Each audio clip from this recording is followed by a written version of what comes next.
everyone is here. Welcome to our guest tonight. I'd like to call the meeting to order. I assume you're here, James, right?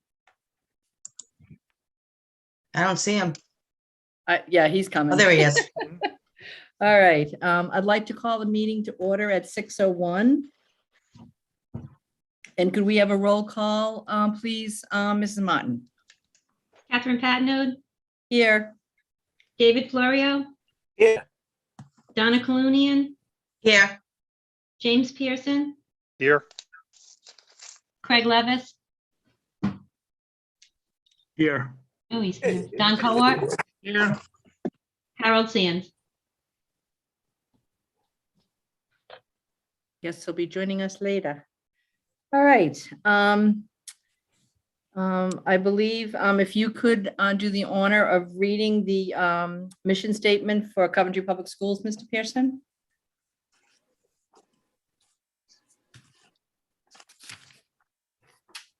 Yes.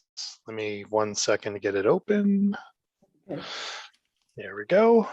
The mission of Coventry Public Schools is to inspire, support, and challenge all students in an inclusive community to be critical thinkers, effective communicators, reflective learners, responsible individuals, and global citizens. Thank you so much, Mr. Pearson. Moving on the agenda to item number 2, the approval of the minutes of 12/9, it's like 12/9/21 as presented. Is there a motion? Madam Chair, I make a motion to approve the minutes of 12/9/2021 as presented. I second the motion. Thank you. All in favor, you can just raise your hands. Looks like I got 4 to 0, motion carries. Okay, moving on to number 3, which is the presentation by Mr. Chuck Branchard. Mr. Levis, did you want to make any comments about, did I say he's wrong? Are you laughing because I mispronounced his name? All I say is it's better you Miss Patno than me. So I'm sorry, Mr. Branchard. with all due respect. So yeah, I'll just quickly introduce Mr. Brancho. He's just a phenomenal individual if you know him. And I just want to preface that also by saying that when we look at our Teacher of the Year, we have so many incredible educators. It's very difficult. And, you know, Chuck is obviously well deserving. He did an outstanding presentation the start of the school year. And I've asked him tonight to come forward. We've been trying to do this, but as you know, we're in some extremely challenging times that's impacting everybody. And so we're fortunate to have him tonight. Chuck's been a teacher for, I think, 19 years, Chuck, in our district. Maybe this is your 20th year. For the last 10 years, he's been the math department curriculum coordinator. Chuck is a champion for all students, and as many of our educators and staff are. But he's done a phenomenal job with not just the math department, but in terms of the high school and the culture and an all kids agenda. So I'm proud to introduce our current Teacher of the Year, Mr. Chuck Brancho. Yay. Thank you very much. I'm excited to be here tonight. I'm sure we all wish in different settings, but we have to, just like everything else right now, we have to work with what we have. So I appreciate being able to join you. Am I going to be able to present? I don't use Zoom that much, so I don't. You should be able to share your screen. Okay. Oh, there it is. All right.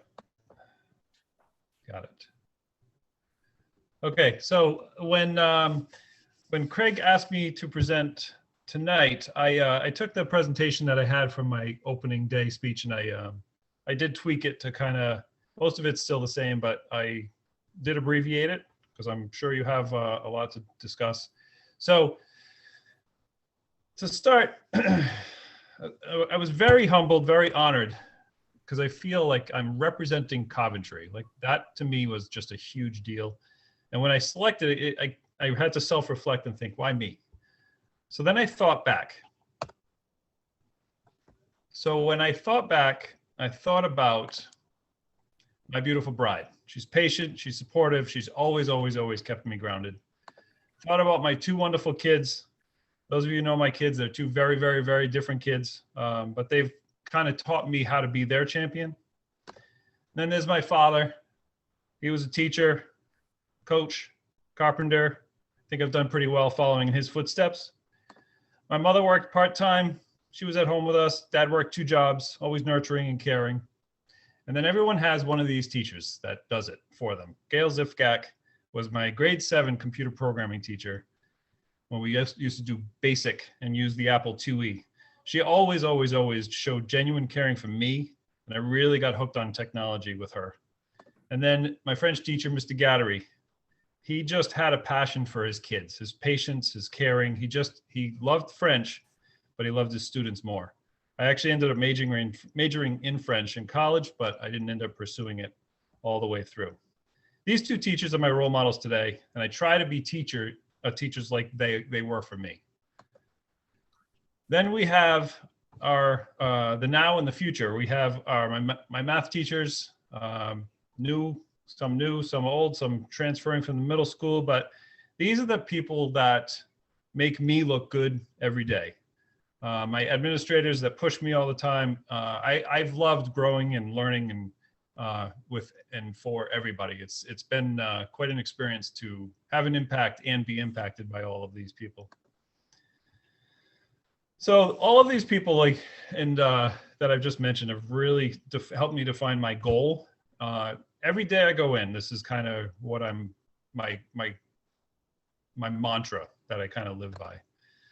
So you always get this question as a teacher: what do you teach? So I've come up with a response that sums up my philosophy. Sometimes people get kind of taken back, but I always answer with, I teach kids. And then they say, yeah, I know, but well, they don't really get it. Because I then say, yeah, I try to teach them math, but it's about the kids first. So if you're not teaching the kids first, the content gets a lot harder to deliver to the students. So that is my focus: teach kids and then teach the math. So to transition into my experiences, I will not go through all these because about 2 years ago, none of that mattered. So we ended up with this thing, and then we ended up with pandemic teacher for distance learning, for hybrid learning, for masks, for isolation, for quarantine, extra cleaning, poor performance. All of these things that we're still dealing with put me on red alert. They made my head spin. I know technology, I've always been good with technology, but come on. So we were asked to do things we were never trained to do before. How did the students feel? We were all put in this danger zone for learning, but we're trying to teach kids and they're trying to do the learning and they're in the same zone. So I always questioned, like, I saw this in a very interesting conference that I went to last year. It's a zone map, and they talked about how there's a danger zone, there's a risk zone, and the comfort zone.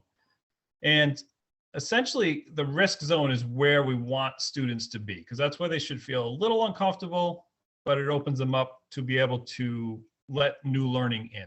The comfort zone is too comfortable. So just to quickly summarize, the comfort zone has people feeling comfortable. It's easygoing. There's no challenge. It's safe. It's the bubble. For me, this is the beach. So when you have this, there's little engagement, I think. So I think of a student named Connie, we'll say, and her brain really doesn't have anything to really engage her. Her teacher asks her to do things that require very little thinking. When we get into the risk zone, this forces people to adapt. They have to learn, they have to take risks. This zone maximizes their potential, and it gets learning to get to a deeper level. So I think of a student maybe named Roger and his classmates. Here they connect to each other, they connect their ideas, they share their ideas. Roger ends up discovering things from his peers, from the teacher. He develops his curiosity, he's challenged to develop strong connections within the content. This zone applies to his teacher too. It may be a bit uncomfortable, but this is where the growth happens. Danger zone is a little scarier. Danger zone makes us feel uneasy, makes us feel exposed. This is where we get into a fight or flight mode. This is the flight phase. Little gets done here. Everything feels impossible. And we always look to get out of this zone. This was my pandemic teaching zone when we started. I had a lot of trouble. I actually had to lean on the leadership team to realize it's okay that I can feel like a bad teacher right now, because that's really how I felt. Was it true? Probably not, but the pandemic had a wearing effect on me. So this kind of led my brain to think, how do we get students back to at least the risk zone? And my answer to that was connections. We need to build an environment that's safe, where kids can make mistakes and it's okay. If teachers were in this danger zone, we must find something that we enjoy outside of school. For me, it's riding my bike. It's hiking. And it's interesting, I looked at data because I track it all. And last January, I did over 100 miles on my bike. And this January so far, I've probably done 10. So I probably have to get back to that. So for the past 2.5 years, I've been working with CLE through a school climate committee transformation team. And this organization's put us through a process where we spend a lot of time looking and collecting data from students. So I actually have a statistics honors class last year. We did a survey through this CLE program, and we asked students certain questions. So we interviewed students about their experience. This little guy wasn't too happy about it. So we collected the data May of last year. Mr. Chase came in, he helped me deliver the whole lesson. And the students analyzed 5 questions that we asked. This was the first question. Tell me about the last time you felt successful in one of your classes. So we randomly surveyed probably about 100 high school kids. Here is the summaries. Now, all this analysis comes from students. We just fostered the process, but we did not guide or feed anything to them. I'm going to read directly from students. The first step would be to continue to form a meaningful relationship with students. Most students felt motivated to keep working when they felt their teachers explained the content well and truly cared about their students. Also, students felt more motivated when their teacher reinforces their efforts with praise and positive commentary relating to the students' work. It was interesting because they kept talking, and this is the graphic that kind of popped in my head, so I sketched it out, and they said, yeah, that's it. They want their teacher acknowledgement. They want relationships with their teachers that will develop student motivation and lead to student success. Excuse me. Second question. Tell me about the last time you struggled in one of your classes. Again, directly from students. Teachers could be more involved with their students and encourage them to do better. Students should not give up on themselves and stay motivated and positive. Teachers could offer more extra help with their students, and they could open themselves up to their students. They should act as the student's friend and be a role model for their students. Further reinforcing the need for connections. Third question, suppose you could have 3 wishes to make your experience in a class better. What would they be? This one was interesting. One student said, create a simulated class and have each teacher sit through their own class and participate in the curriculum. Ask students for in-person anonymous feedback on what the teachers can improve upon. Create assignments that challenge students' abilities that deviate from what they do every day in school to keep class from feeling boring. More games, more group work, more hands-on activity, more connected classroom environment. Offer alternative methods of learning, studying that accommodate different students' needs, like uploading summary videos to Google Classroom. Offer outside resources. Encourage more group collaboration on assignments. Fourth question, who's an adult at school that you've had a positive relationship with? How did you build this relationship? How does having a positive relationship affect your learning? So we had a rating scale. 1s and 2s were lower scores. So most of the people, this is again from the kids, that in my statistics class that did the analysis. Most of the students that put 1s or 2s didn't have a teacher that they had a positive relationship with. People who scored 1s and 2s also said that they were close to teachers in the middle school or teachers they had before, but they don't have them anymore, so it doesn't affect them. Most people who put 1s and 2s prefer homeschool, because we were right in the pandemic at this time, so that was an interesting response. And one of the more significant things that came out of this one was looping with teachers helped connect students to teachers and build strong relationships. There were a lot of students that mentioned that. One group came up with the following quote, and when the students said it, Mr. Chase and I looked at each other, our jaw dropped to the floor, literally, and we said, wow, what powerful insight. I'm not going to read this to you, I'm going to give you time to read it.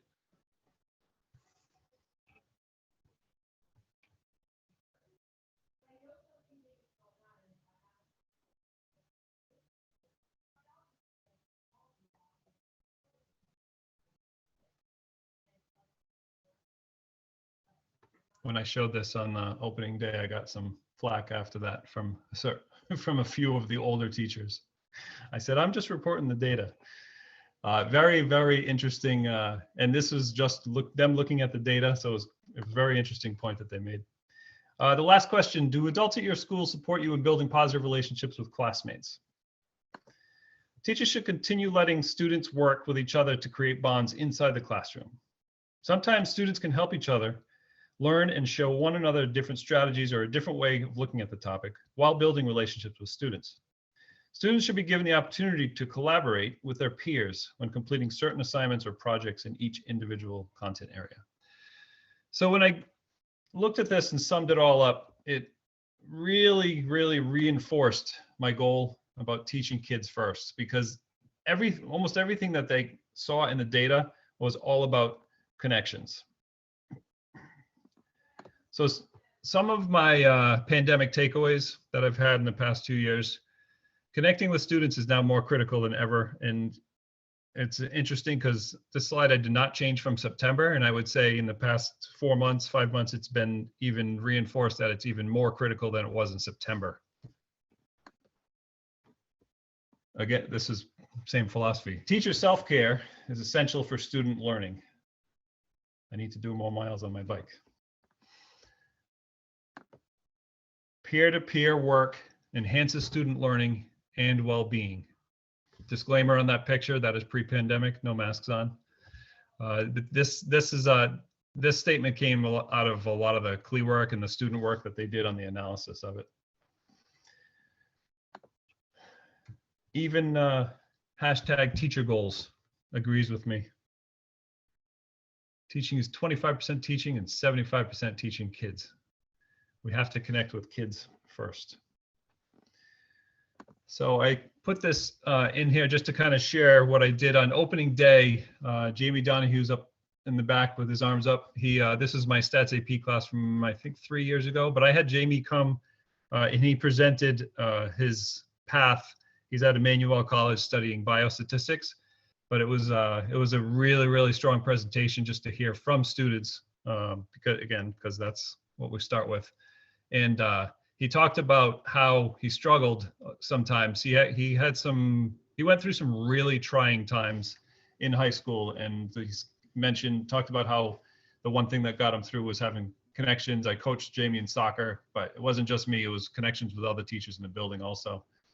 So one of the most interesting things he said when we were prepping, and I don't know if he shared it that day, but he said not everybody has to have Mr. B, but everybody should take a statistics course, which was kind of interesting. So I thank you for the honor of representing Coventry. There's 500 wonderful teachers in Coventry. There are several that I perceive are better than me, but that's one of the reasons why I feel so honored and bestowed with this honor. And it's the work that I'm doing with fellow state teachers, as much as it is online, it's challenging, but I feel like it's like another conference that I'm going to all year. So I will be applying for the State Teacher of the Year next month. And I'm looking forward to that opportunity if I can pursue it even more with that, that'd be absolutely fantastic. That is it for me. Well, thank you, Mr. Branshaw. There's Brancho, no Branshaw, very French. no D. I'm not French, even though I have a French name. And I took French in high school too, but it's obviously it's not doing me well here. So anyway, that was a lovely presentation. I'll just go down our group and see what any comments are from the group. Mr. Florio. You're muted, Mr. Florio. Mr. Florio, you're muted.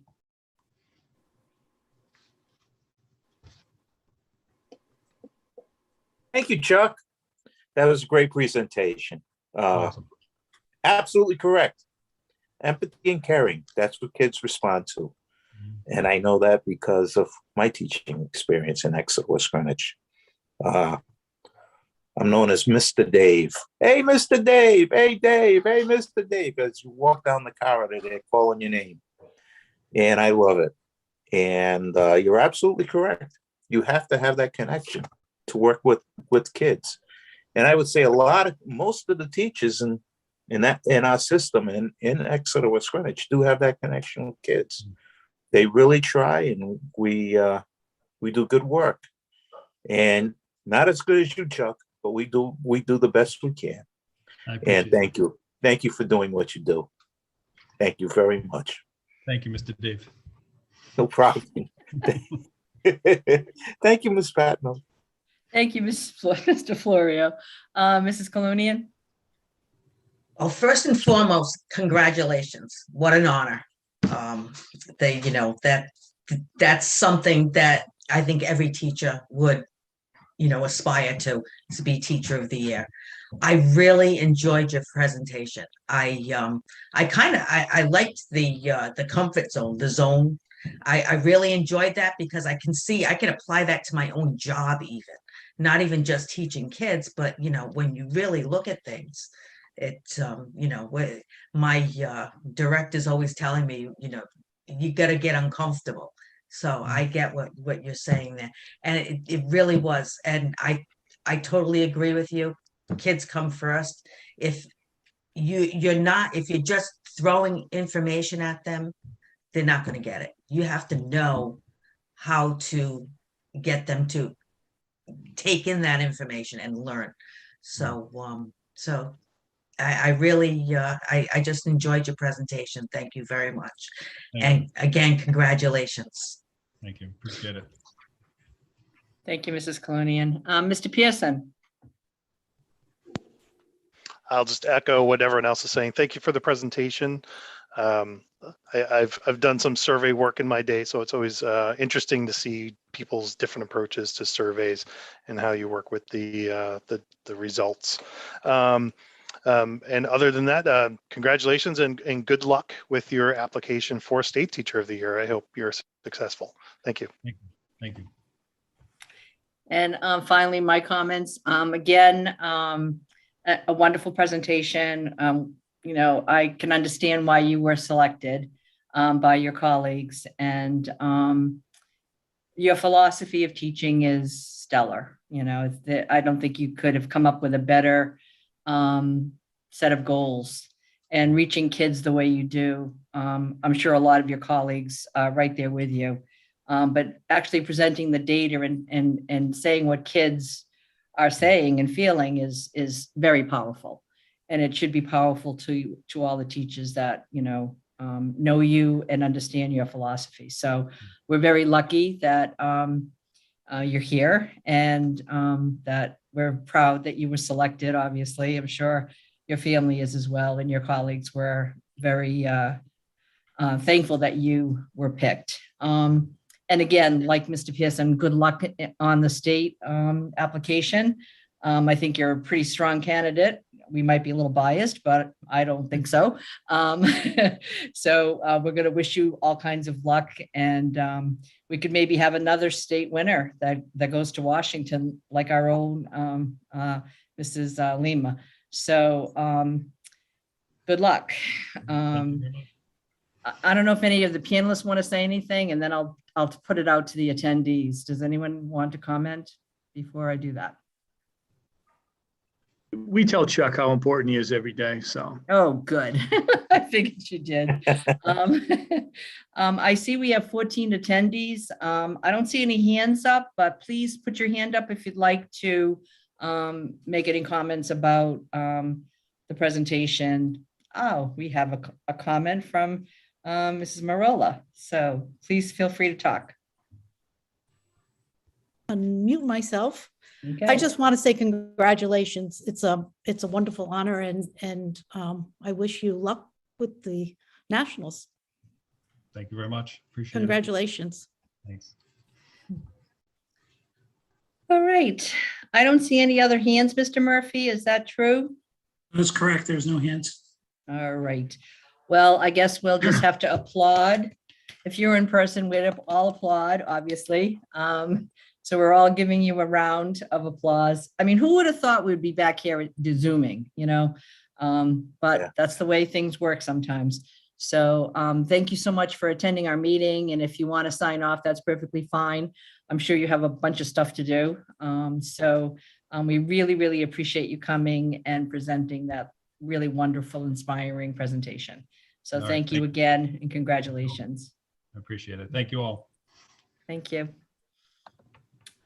All right.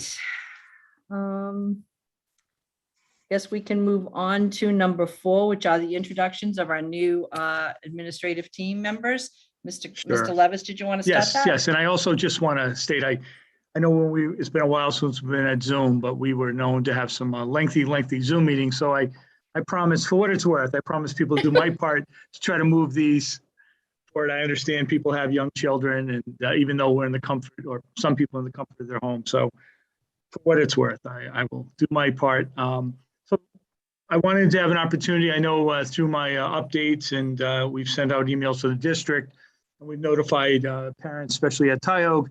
We're very fortunate to have add two administrators to our team. First, I want to introduce Mrs. Cheryl Marola. We had an incredible process in terms of interviewing. I think, we lost Mr. Giusti, who did an outstanding job at Tioga, but we lost him in the middle of the year. People were concerned. Pandemic, are people going to make a change, a switch? And we were very fortunate to have outstanding candidates apply. We had a very dedicated team that interviewed, that screened. I believe we brought Ms. Marola in, myself several times, had conversations. So I think, I know Ms. Anzalone, Mr. Cowart were very involved, Ms. Card, our HR director, as well as, parents, our staff at Tioga.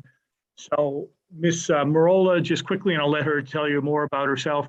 She's worked extensively, a long career in terms of as an educator, as an administrator in the Providence Public Schools. She, like I said, she did an outstanding job in the process. Her recommendations were flawless. We're very, very fortunate to have her as principal. I think one of the things that we promised her is that she's part of a team here. We collaborate. I hope that people don't view me as a top-down individual, but we really value people's opinions. And so, Cheryl, I'd like to introduce you to our community, and if you don't mind saying a few words, and then if the school committee has any questions for you. Thank you. Welcome aboard. Thank you. I appreciate everything you just said. And I had a wonderful conversation with Mr. Florio before the meeting started. I just want to thank everybody that was on the interview committee, the meetings that we had. It was humbling and honoring, and I'm overjoyed at going to work every day. There's a lot for me to learn. I think today is day 8 or 9, so we still have a lot to go. Operational and building matters and students and data, and there's a lot to learn, and I'm working on it. I'm working on it every day something different.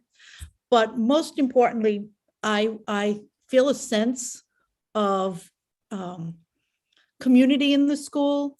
I enjoy going to the classrooms. I enjoy talking to the teachers. It's a wonderful staff.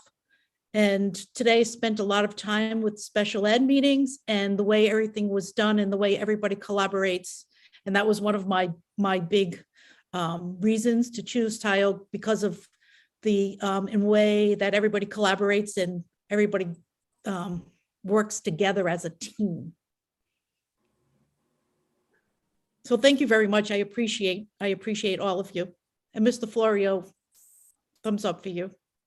Thank you. Don't say that. You're going to give him a big head. Well, we had a conversation. He's going to come visit. I know. So I'm just going to go. Mr. Florio, would you like to say something now that the meeting has started? Maybe people hadn't heard your comments. Cheryl, I had a very good teacher who was really, who inspired me as a kid. Anthony Marola. Is he any relation? Probably not. No, No, Anthony Marola in your family, right, hon? No. Okay, he was a teacher at George West. He Okay. was a math teacher and he was great. All I can say is it's wonderful to have you. Tioga Elementary School is a wonderful school. You have great staff, you have great kids, and you're going to be successful there. You have an excellent PTA, by the way. Oh, you have a great PTA. You have a wonderful PTA. And I went to my first meeting. Oh, yes. Yes. So They are very active and very involved. they work very hard. They do. They really do. So good luck. Good luck, Cheryl. Thank you very much. And you have my support. You have my full support. Thank you so much. Thank you. I appreciate it. Thank you. Thank you, Mr. Florio. Mrs. Colunian?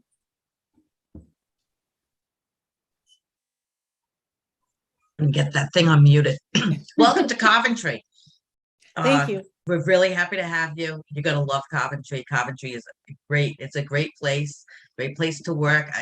The teachers seem very, very happy here. Mr. Levis is wonderful. I think that you'll do well here.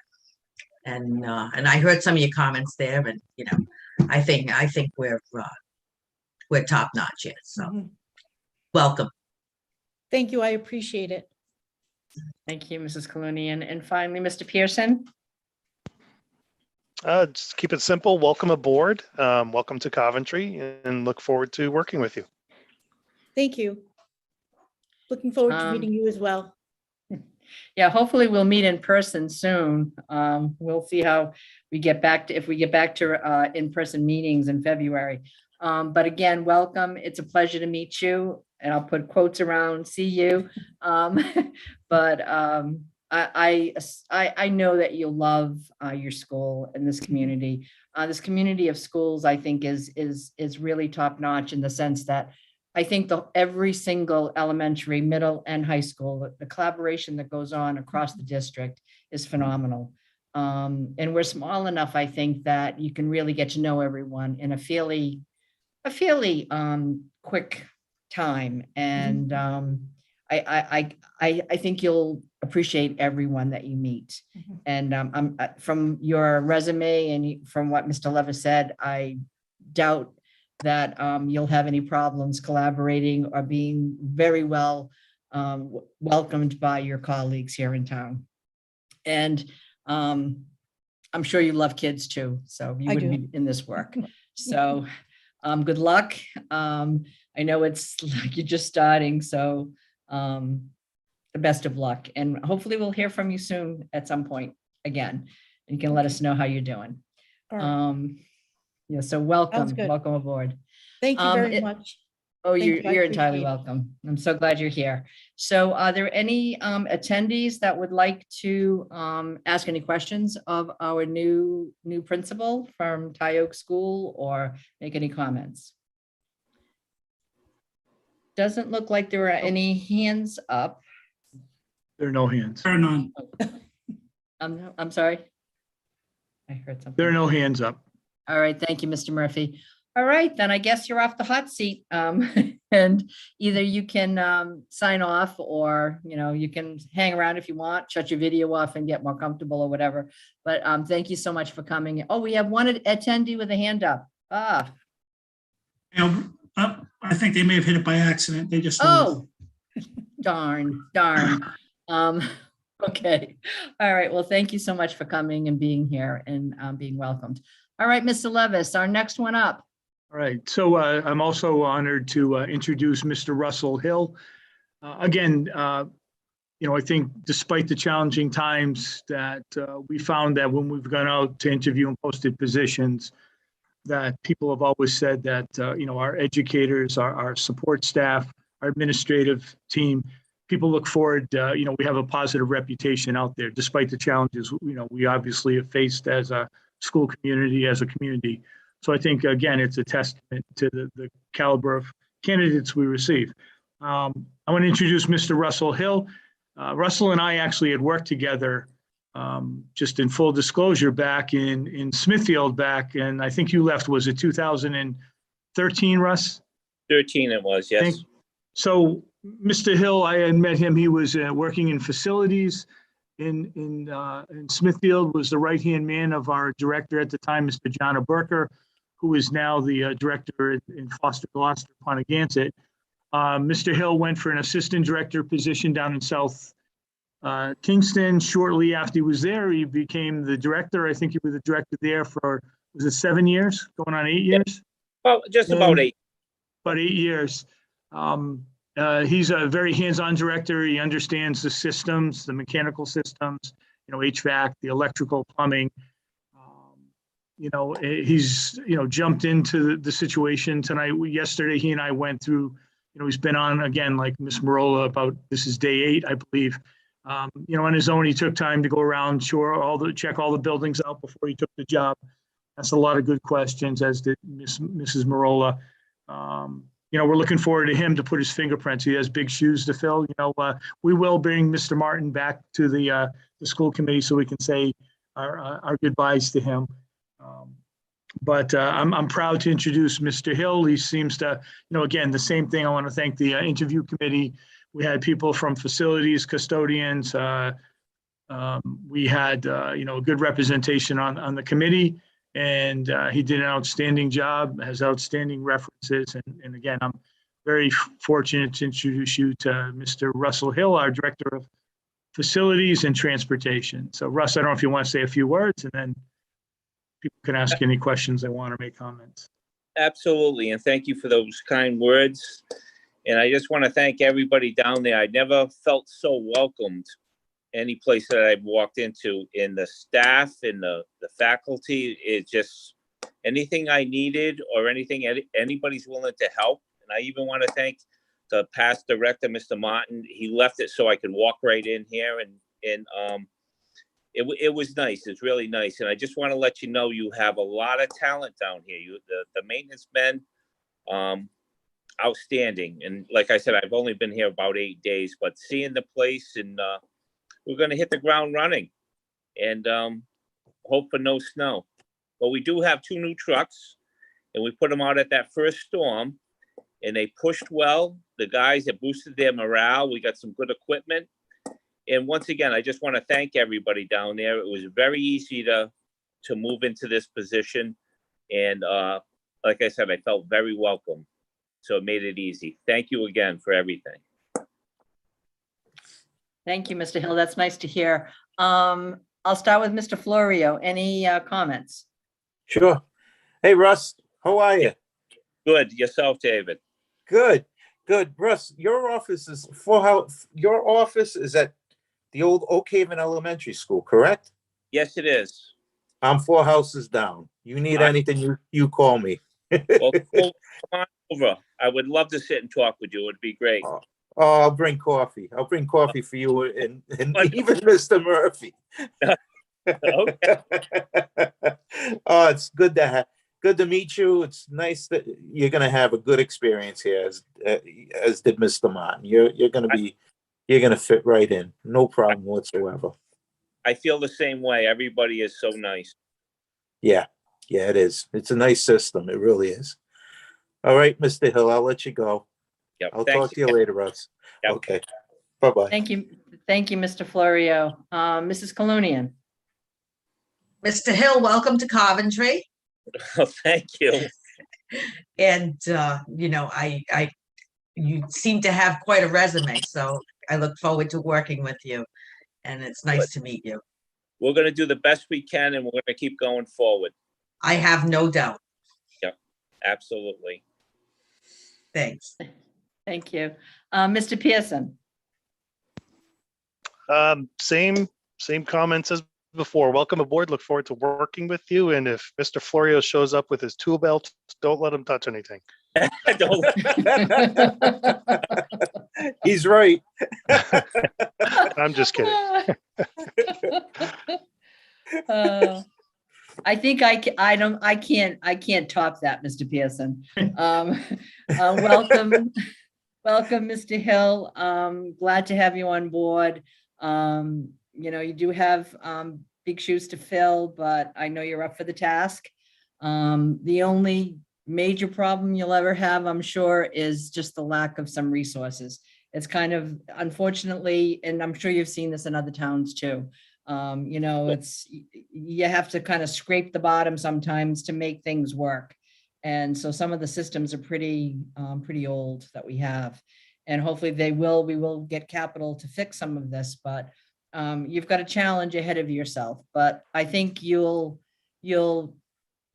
real positive thing is the people that you work with. And obviously it sounds like, everybody's been very welcoming and you see that they're very competent. And so you have a good group to work with. So welcome aboard. So glad you took this job, and hey, keep up the good work.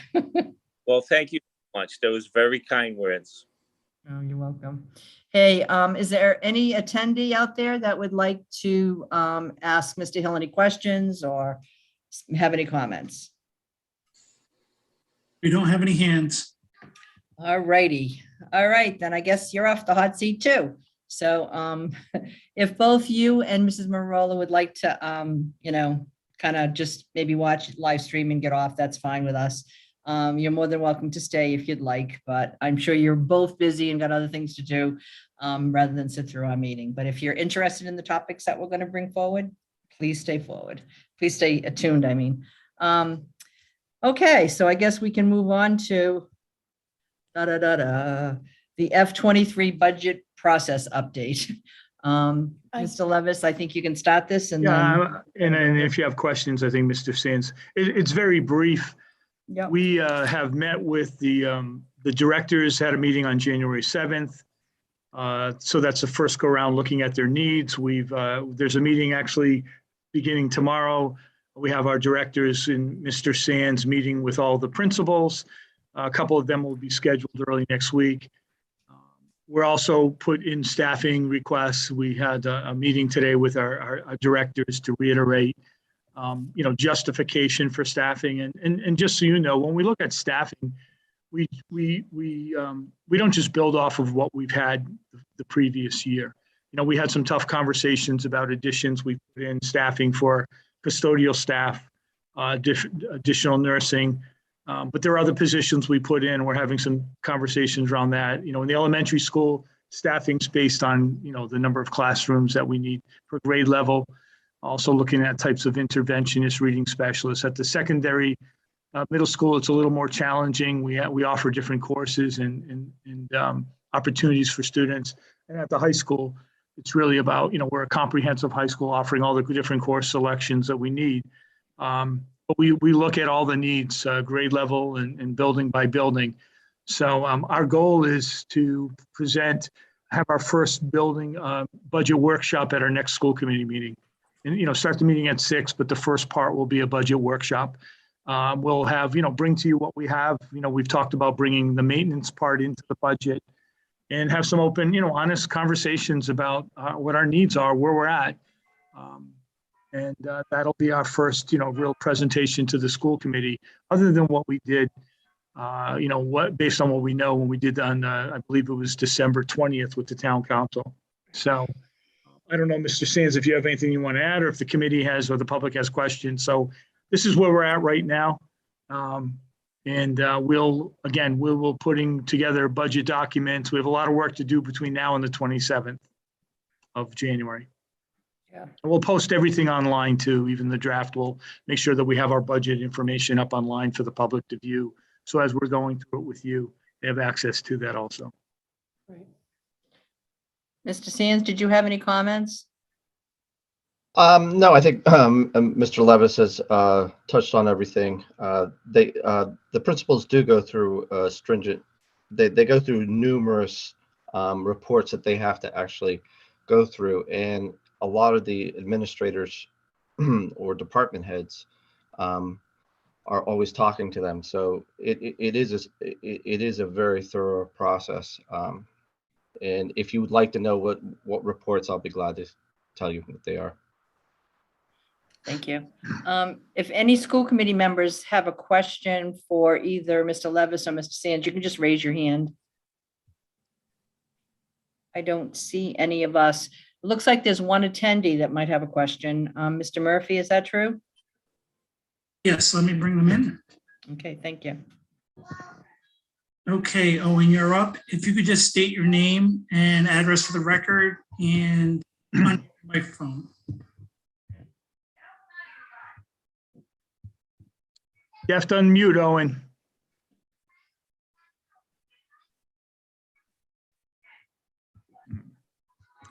He may have hit it by accident. He might have, because I saw it flash and then go off and then go Yeah. back on again. Yes, So, I saw that as well. yeah. All right. So, I think we're good to go to the next agenda item, which is the FY22 update.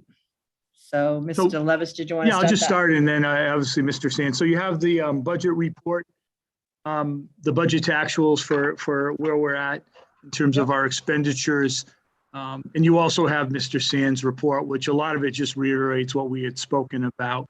So I think, as we've done in the past, if there's specific questions, but I think everything's in line of where our expectations are. If there's any anomalies that jump out at you and you have any questions, Mr. Sands can answer those in terms of the budget to actuals. Thank you, Mr. Levis. Mr. Florio, any questions? No questions, Madam Chair. All right. Other than Happy New Year, Mr. Sands. Happy New Year, Mr. Florio. Thank you. You're welcome, sir. Mrs. Kalunian. I have no questions. Okay, Mr. Pearson, anything? Thank you for the report. I have no additional questions at this time. Thank you. Nor do I, but thank you so much for putting this all together. It's very comprehensive. We'll make really sure we'll make sure we put all this online also. I know, Right. part of what we want to do is make sure, we as you see, Mr. DeVerner, he'll have a major part to play in our next agenda item. Yep. But, no excuses, but our reality has been, we've had, our two clerks who do a phenomenal job in finance, also some shared personnel when it comes to payroll and HR, but then it's been Mr. Sands since probably mid-June. So now that we have, Mr. DeVerner, and again, I want to thank the school committee for recommending to put it on as a deputy finance director. It's been a big, you need to have that partner to bounce things off of. So there's a lot of things that we can really improve on, that we are working on. And I think making sure that we have the most current information on our website that's easily accessible is important. So we promise to make sure that takes place on an ongoing basis. So we'll make sure this information is up on the website. Great, thank you so much. That's important. All right, I guess we can move on. I don't see any hands up to agenda item number 7, which is the discussion of the town council president's email and requesting of the reports, financial reports. So I'm gonna just share my screen. One thing I did want to say, Ms. Padno, and I'm remiss, is that I do want to acknowledge, and maybe you did, and I apologize if I drew a blank, but our town council president, Dr. Dixon, her husband had passed away Andy, that I was fortunate to know through Dr. Dixon, both as when she was on the school committee and on the town council. So, I know there's services. I've shared that with everybody tomorrow. I know there's service 4 to 7 at I believe it's the Ionati on New Snick Hill Road. And I know there's a service Saturday morning. So I just wanted to take time to acknowledge that. And I know all of our condolences go out to Dr. Dixon. And I know she's still currently working. I heard her, on a town council meeting the other night. So again, but I know she has family coming up. And again, our condolences from everybody in the school department to Dr. Dixon. Tonight, I'm sorry. I just wanted to say one thing. I didn't do a moment of silence. It completely, it just slipped my mind. And earlier today, I thought about it and said, oh, I'll have to mention about Mr. Dixon. So thank you so much for following up with that, because it just completely, it just went right out of my head. I should have read my long agenda more clearly. I went right into the mission statement. Hey, it's nobody's fault. We're doing this, jumping back into Zoom mode, and it's a lot different. So, but again, I think because, I'm going to be talking about the council, and, the bottom line is that you have, and I'm talking to the school committee, you've had documents that I've shared with you. You'd received the original town manager's memo, I believe dated December 9th. I had addressed the concerns I had around the town council meeting that took place on December 13th. And I put a response together December, I believe 19th, a memo, which we're going to review tonight. The bottom line is that, we need to work together, find a way to come together and not just give lip service, but truly overcome whatever obstacles, perceptions, beliefs there are. This community deserves that. I was hired to move the school district forward with the support of so many individuals, our educators, our support staff, working in conjunction with the school committee. And my intent is still to continue to do that, but I believe we're at a crossroads, and I'm hoping tonight by sharing facts. I appreciate the feedback. I've had conversations, I think, with every school committee member. I do listen. I do appreciate the feedback. I want to take the high road, continue to do that. And tonight we're going to just talk about the facts. There may be some of my opinion in there, and I will qualify that. But our goal is, and you'll see at my last slide, I put together these slides I haven't shared. I will share them with everybody afterwards. So this is just to keep me focused. Mr. DeVerner and Mr. Sands have been a big part of this information. So basically, let me just start off. So these are concerns, and again, I'm qualifying them as my concern, but as a superintendent, right? If you look at the basic education plan, I am the CEO of the school department. And so I'm trying to keep this I want to keep it very factual. So based on conversations that we've had, based on the interaction with myself in the town administration, Mr. Sands in the town administration, and Mr. DeVerner in the town administration, I have concerns. The first was question their understanding of school finance, right? And this is based on information that's been presented in memos, presented in conversations. So I'm going to go through these first 6 bullets quickly. Then I'm going to turn this over to Mr. DeVerner, because I think these are points that were brought up.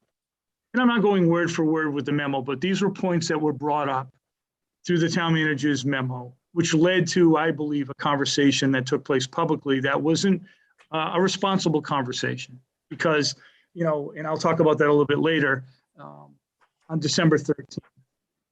But there's major concerns that we have about understanding the accrual process and accounts payable. There's concerns that there's a fund balance that we believe we know is owed to the schools. We have the history of that, that we need to rectify with the town. And I just want to throw out here that we've asked for information because I hear a lot about transparency and, I think we have to operationally define what is transparency. But both in this process, we've asked to speak to the auditors about certain,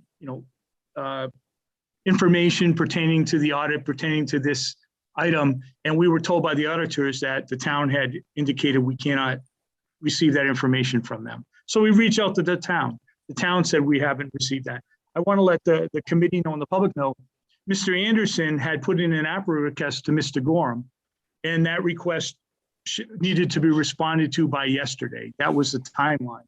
It hasn't been responded to. So even though Mr. Anderson works for the school committee, doesn't work for the superintendent.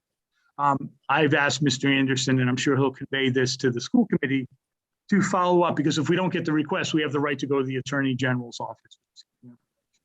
So we have concerns about that, and Mr. DeVerne will talk a little bit about that. There's been conversations, I know there were conversations that took place with one of the school committee members about deficit spending. There's a difference between cash flow.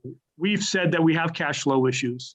We're going to have cash flow issues. There's a reason why, but it doesn't mean that we're deficit spending. There's a process that we have to go through if we deficit spend. We've been through that process with Ms. Mangiarelli. We drafted letters. I've included some of that documentation in this packet. We're also going to talk about interim financial summary developed by the town administration. They had put together a document that really doesn't make sense. And I'm not the financial person, but Mr. DeVerne will explain that. And then a couple of parts that I'm concerned about is the role of town council and town administration and school finance. We have nothing to hide. We have every reason to communicate, collaborate, cooperate. We've had difficult times in the past in terms of working with, the town, but I believe the finance departments have always worked together. We're at a crossroads right now, and we're hoping to overcome that, because the only way this community will move forward is for us to work together. And the other part is that we recognize there's many new administrators involved in both school and municipal finance. I mean, Mr. Sands, not only is he new, he's also coming from a smaller setting, and we recognize there's going to be a learning curve. Mr. DeVerne has been in the job just a few weeks, right? The same thing on the town. The town manager who's never really worked with school departments. I believe he's been involved with community where they've been county schools. And, Ms. Mills has been here approximately a year, though she's worked in numerous districts in Rhode Island. So we understand that there's going to be a lot of work. It needs to be a lot of communication for us to get on the same page. We're willing to do that, but we have some concerns. So I'm going to stop sharing my screen right now, and I'm going to ask Mr. DeVerne to share his screen, and we're going to go through those bullet items based on the exhibits that you had in my memo to address those different areas, because I think these will help clarify and give information to the community based on information that was shared in the town manager's memo. Sure, great. Thanks, Craig. Just going through your bullet points there. The first one being the accrual process, as well as the accounts payable. In the handout, there's exhibits 2, 3, and 5, which sort of touch upon this. I try to provide some detail here. There's plenty of information if you want to dive into it and really get the understanding of the accounting. I'll try to simplify it for the sake of the meeting, but hopefully it's pretty thorough if somebody really wants to dig down a little deeper. I think in response to the memo, one thing that was concerning was that they basically summarized just the first few months of financial information that just showed revenues and expenses in an effort to sort of try to analyze cash flows. And it's sort of a flawed approach to just look at revenues and expenses, because it doesn't explain, those will not explain changes in balance sheet items, which you can have some pretty significant ones with the school. The first and foremost is going to be the annual accrual.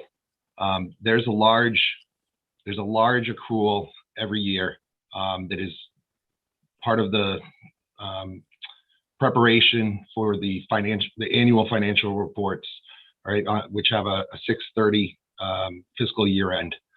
And the auditors are going to make sure that these entries are done so that the annual financial reports, are in accordance with generally accepted accounting principles. What you have for your accrued wages entry is the best way to think about it is you've got the teachers working from September through June, and their contract states that they still should get paid for two additional months. But your fiscal year end is in June. So if you just did a real simple scenario where the payroll was $1 million a month, and you went from September through June, you've paid out 10 months. You paid out $10 million at that point, but you really have 2 more months, $2 million more of expense that's going to count to that previous year. You have not paid that yet. You will not pay that until July and August when that cash actually leaves the bank. But for proper accounting purposes, you've got to record that expense in the proper period. So there's a large accrual. 2 million is a very simple term. The number is larger with Coventry schools, but just, here's the example if somebody wants to walk through it. So the auditors require, a large accrual for wages at the end of the year. So on 6/30/2022 or 2021, there'll be a large accrual that's made. It brings expense into the prior year, even though that cash hasn't left the bank for those periods. And then literally there's two parts to that entry. The next day, the beginning of your next fiscal year on July 1st, there's a large reversal entry that is designed to basically reduce your payroll expense so that when those payrolls actually get paid over the next few months, it nets down to zero, right? So in your new year, the payrolls that were attributable to the previous year don't impact your expense, right? It's going to have zero at the end of the day. So that needs to be understood when they're looking at expenses, and they're only looking at the first few months of the year like they did. They're only catching one of two major entries that need to work together for you to have a proper annual set of financial statements. So you're going to be flawed right off the bat if you only catch one half of a major entry. So like I said, there's the example here that sort of simplifies it. Then to provide real evidence, you can go further in here. We've brought accounting records here that will show, just going back even 2 years, on 7/1, there was a large over $5 million of an accrual, a liability balance on your balance sheet. And coming into the year, that first day, a large reversal is made to bring that from 5 million down to virtually zero, right? And then the same thing happened at the end of the last fiscal year, 6/30/21. There's a journal entry here to bring on a large accrual. The balance goes to about $5.6 million. And the very next day, there's a large reversal of over $5 million. That's making you have a negative payroll expense temporarily for the first few months. Chris, can I just jump in 1 second? And so what this means is that we were asked, myself and Mr. Sands was asked, well, where's this $7 million that you had in July and August? Where did it go, right? And this is where it went. And so my concern is that Mr. DeVerna was on just a couple of days when he went and looked at previous audits, and with a little work, you could see this process took place.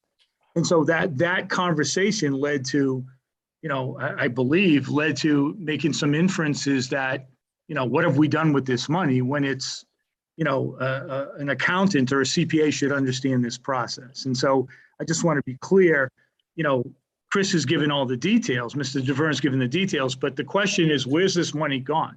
And there's other parts to it that I think Mr. DeVerna we'll get into, but just so people understand how that information was translated to the council and to the community in a memo, I think was misinformation. And so we're trying to clarify that tonight.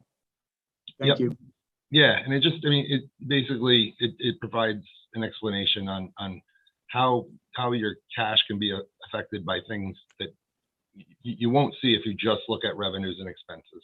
You've got to consider everything. That's why a set of financial statements is not just an income statement. You know, your complete set will have your assets and liabilities, right? It'll take everything into consideration. So a second that large balance sheet transaction really is your accounts payable. And there was one huge one. I mean, just one simple transaction that related to Chromebooks of nearly $1 million that were received in the prior fiscal year. We received it and were invoiced for nearly $1 million, and correctly that an accounts payable, a liability is put on the school's balance sheet for that amount. And then what happens is it was paid in September, right? When it's paid, and then that balance comes right off.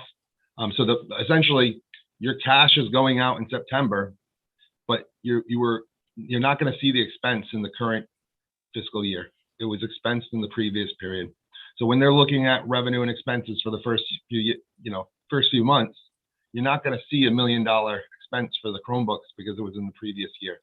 You relieved yourself of your debt. You had a accounts payable debt on your balance sheet of $1 million, which you use cash to satisfy.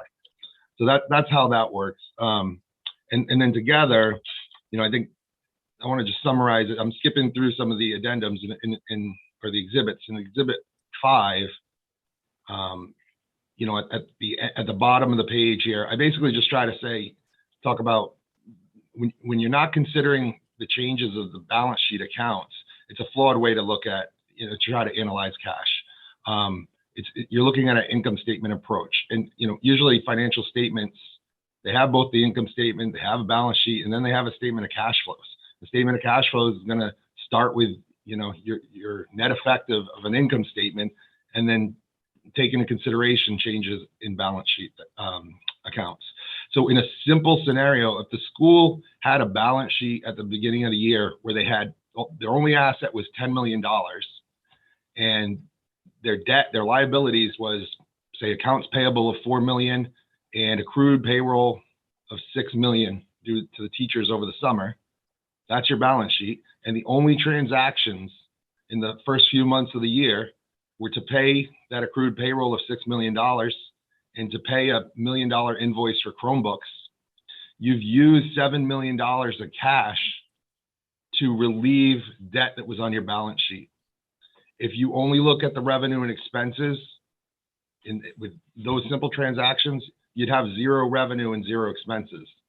So you'd be trying to account for $7 million where you have zero revenue and zero expenses. So you have to look at more than just revenue and expenses. You've got to look at, in particular, significant changes in balance sheet accounts. So that's to address that first bullet point. And I know that was pretty in depth. If there's any questions, I'll pause before I address the next one.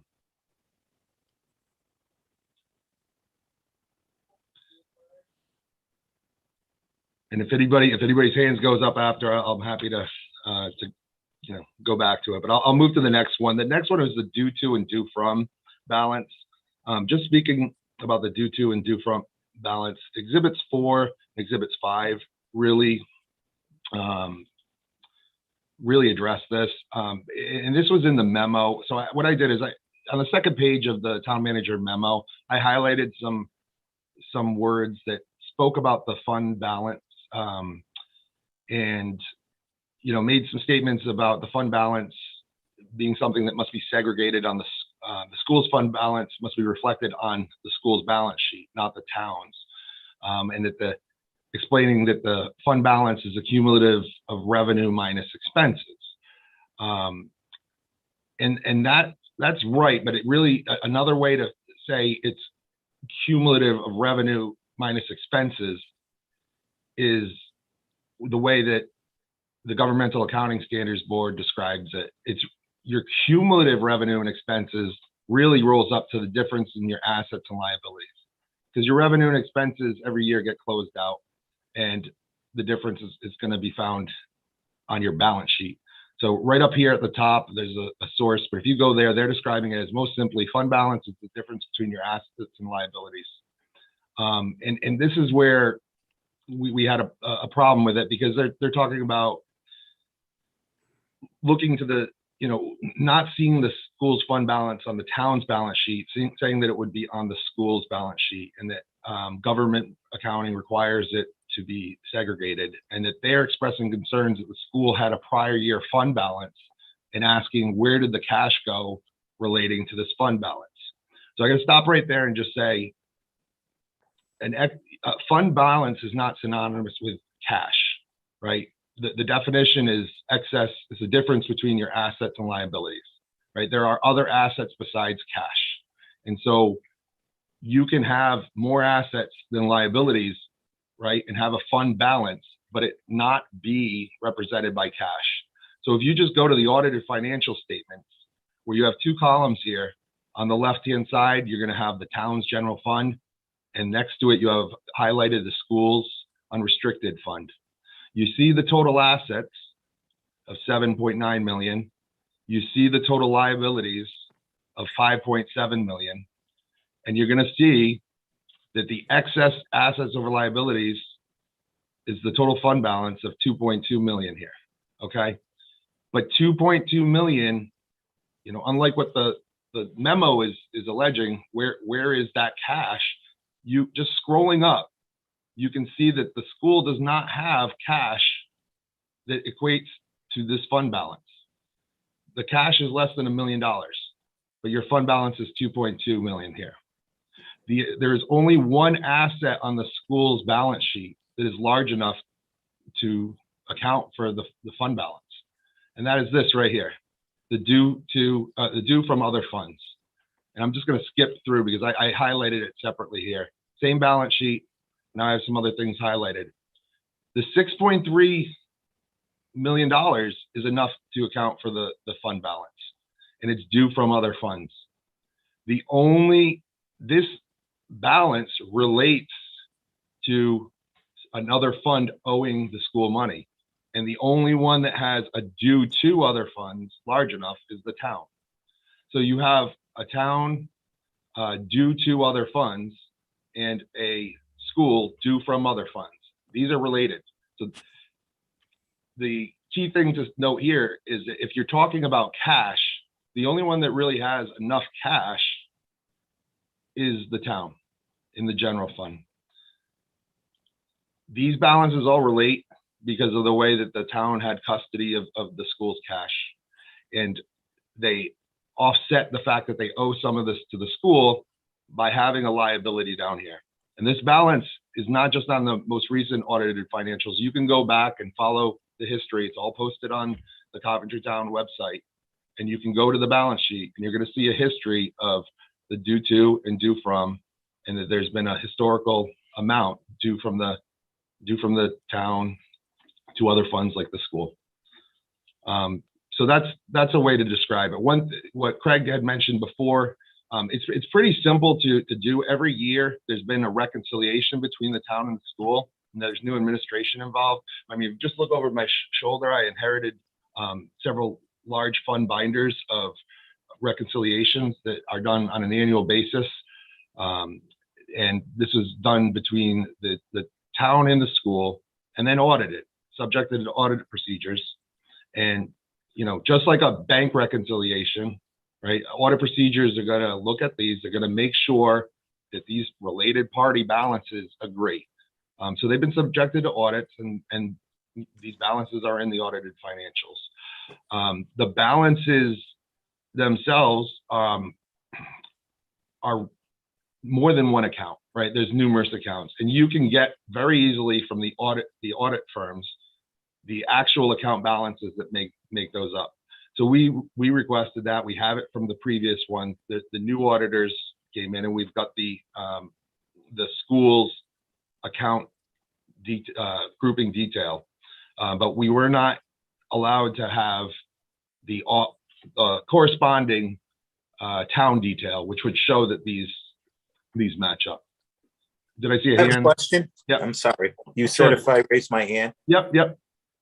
Okay. The town has a surplus now of $10.89 million. I'm wondering if that came from the schools. The other piece is that the town's also exploring, individuals are asking the town council if they could eliminate the school committee, because the school committee takes up 70% of the school budget. Therefore, the town council wants to take over the school committee and eliminate the school committee. I believe that's illegal because I spoke to John Anderson. This all seems to be leading to the possibility of the town trying to take over the school department and Dave, having. can I just say, Dave, that I think Yes, that sir. that's. You don't want me to talk about it. No, Okay. no, it's not, but it's not what we're really discussing now. I mean, I Well, think we can talk a town little has bit a about that surplus. one. No, but the surplus, so that's what I'm saying. The surplus that they're talking about, we're saying, we're just specifically saying that the town has said to us, where's this cash you're supposed to have, right? And what we're doing Well, right they now have is it. demonstrating that we don't have it, they have They this cash, That's right? correct. So I don't want to go on, I mean, you can do what you want They to do, don't but I'm want to give saying it to us. let's try to stay focused on this because we're trying to make several key points. And, hopefully through the presentation afterwards, we'll have a conversation about our next steps so that we can get back on where we need to be in terms of A positive understanding, relationship. well, correct. understanding roles and responsibilities of the town council when it comes to finances in the school and really the role of the school committee that's articulated in Title 16. So, but I think we can Absolutely talk correct. about that in a little bit. Thank you. Sorry. So, no problem. I think the number one thing I want to focus here, without getting too much in the weeds, is just these exist.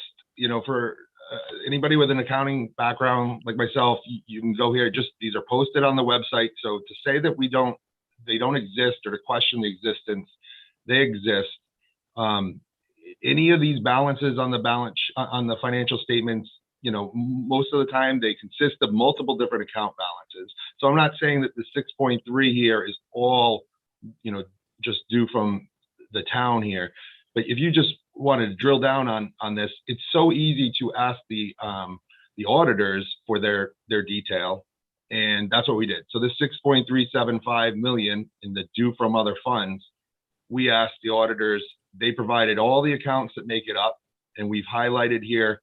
If you net these accounts here, this is the amount due to the school from the town, and this is the reconciliation right down here to that 6.3 we just saw on there. That is something that auditors can generate like this. Okay, so when there's questions that the town is asked about what they owe the school, and they're like, "Well, we don't know. I'll have to look into it." All they have to do is answer our questions that we've posed to them and said, "Can you please provide us the detail over here so we can help explain to the town that the 6.6 million due to other funds on their balance sheet, that's a liability, you'll see the corresponding amounts that are due to the school."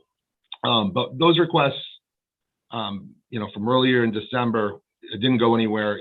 The auditors have the ability to generate it like that. And as Craig mentioned, the attorneys have put it in as a request for public information, which we haven't had a response to.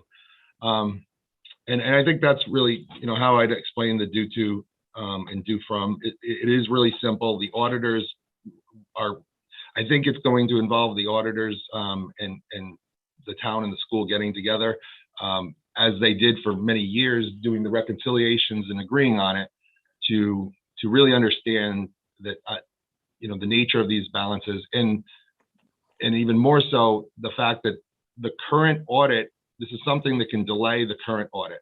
And we're asking for this now because if you don't reconcile it now, you're not going to be able to perform audit procedures and be able to audit this. You're going to have two balances that are totally out of whack, and they're not going to, it's going to delay the audit. So we're trying to be proactive and say that now so that if if we find out about audit delays and any of it has to do with this, don't come back to the school looking, pointing the finger for delaying it when we've been trying to get ahead of this for a while. So besides that, those are the two of the big things. I think the next two bullets we've sort of addressed, where he's talked about cash flow versus deficit spending. I think that I'll pretty much finish with just going over Exhibit 5 and just sort of discussing why compiling what was presented last month along with the memo that the town council was a bit flawed. If you're only looking at incomplete financial statements, the annual financial statements show the entire year. If you just show the first few months, you're missing a huge entry. And if you're only showing the first few months, it can be flawed because they didn't present them comparative. Okay, so any entity can have the first 4 months which aren't indicative of what the whole year is going to be like, right? If you're a landscaping company and you're starting in January, you're not bringing a lot of money in at the beginning of the year, right? You're going to have more of your business happen when spring starts through fall, right? So if you look comparatively at the first 4 months of the previous year, right, now you'd maybe be in a better position to make decisions and analyze it. But that wasn't done. So the top red rectangle here is what was presented there and highlighted by the town, talking about October being in deficit. But if you simply use the reports that they use to make a comparative, which is what we just did below here, you'd see that October of the previous year was also a deficit.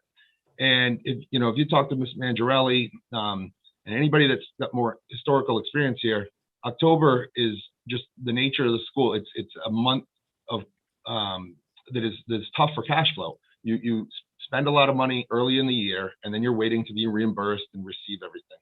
Okay, so when you look at these comparatives, it wouldn't set off the alarms that I think were intended to be set up when they presented the first 4 months as a standalone.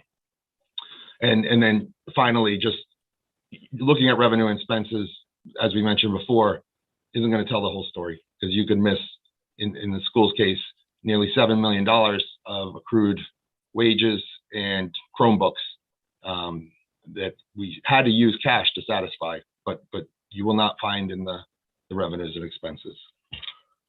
And I think that's pretty much all I have to give. If anybody has any questions, I'm happy to address them.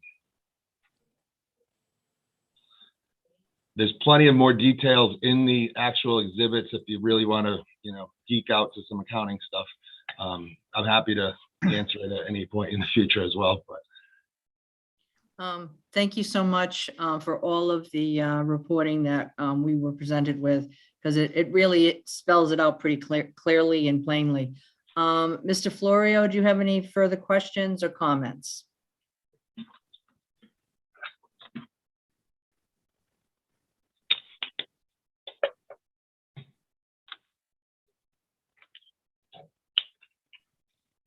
If you could maybe stop sharing your screen, Mr. DeVerna, so we can see everyone.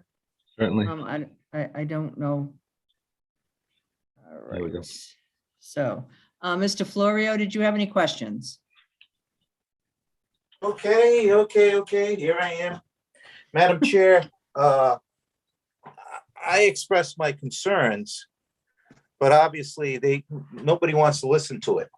So, from what I can tell. So, I've known this financial situation and I know what's going on. And, again, I'm telling Mr. Levis what the council is thinking and what they're thinking about and what they want to do. And quite honestly, they want to take over the school department. So Mr. Florio, part of the reason we're doing this is because of misinformation that's Yeah. been out there, and I'm Right. trying to handle it. So the fact is that, and you said yourself, you know that they can't do that, that Mr. Anderson said. So to me, I don't want to deal with misinformation. I want to deal with facts, right? I started off by they should be- saying that, I They started should be off by telling, sorry, that I work for the school committee. I don't work for the town council. And Right. I'd rather deal with the facts because I've gotten some good advice from school committee members to, let's just deal with the facts and let the facts speak for themselves. And so I'm asking, let's not go off. well, no, I'm only here's the asking fact. as superintendent, let's not go off on rumors and what you hear when you know yourself, the attorney said that's not possible. So that's all It's I'm not saying is possible. I'd But- rather but deal they're with the saying it. facts. Th- Yeah, It's so, not Mr. possible, but Florio, they're a saying it. lot gets said, but again, I'd rather deal with the facts. Well, And the I don't fa- want to take away from our facts tonight that, But they don't want to hear the facts, Mr. Florio, Mr. I Levis. disagree. I think that I disagree, and I don't want to go back and forth. I want to continue with Okay. my presentation, but I don't want you to say that I want to try to stay focused because the only way that we are going to change how we operate with the town, or the town operates, is Correct. to change how we operate. And to feed into misinformation, I feel is But negligent on anybody's part, our part. So that Mr. isn't Levis, going to happen. Mr. Levis, we're being honest and open, and we're being transparent. But not everyone is playing by the rules, Mr. Levis, and that's part of the problem. Is that if we're going to have a conversation with the council, we need people to listen to us and not think that we're lying to them, and think that they want to be in charge of our budget because we can't handle it. And that's what I find frustrating as a school committee member. So when we have a joint meeting, Mr. Fleur, my expectation is be open and honest, right? Absolutely. Be open and honest. So, but we're not there yet. I'd ask that I can finish the presentation I'm sorry. so that we can move towards that. But I just want to be clear that I'm trying to diffuse misinformation that led to what I believe is an irresponsible conversation by the town council on December 13th. And, Okay. Well, if the town council's led to believe certain things that are not true, it's a problem. It's a problem because the town manager thinks he's your boss.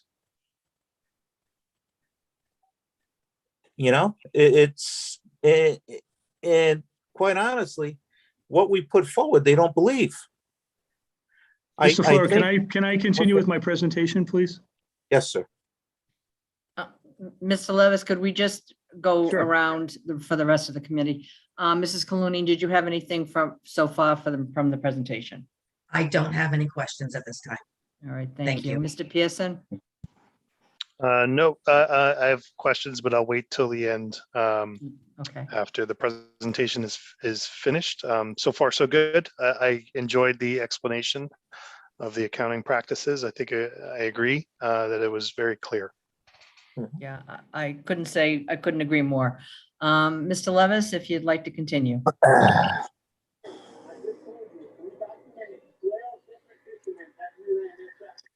Mr. Levis, okay, so here you go. All right.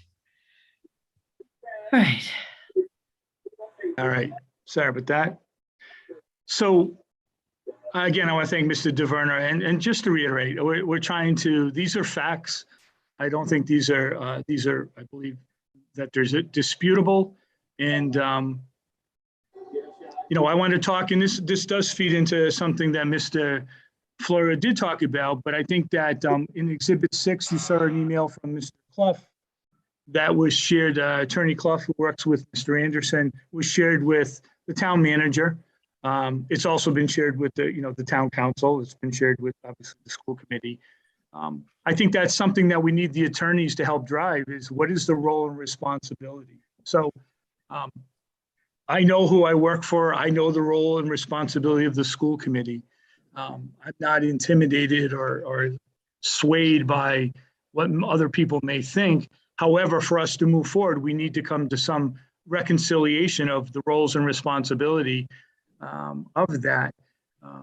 I think that's crucial, and that leads to why we did not go before the council on December 13th. I did not want to go and have to defend misinformation. I wanted to be able to have a presentation like this to the people I work for, which is the community and the school committee, and as we're doing tonight. So I think that, again, my expectations will be the council will take this information to heart, and we'll address it at a joint meeting. And then the other one is that I mentioned this before, many new administrators involved in both school and municipal finance. These aren't excuses for any errors. There's things we need to do. It was pointed out by the town manager about our budget not being uploaded in the RIDE portal, and that's true. We sent it to RIDE. They have our budget.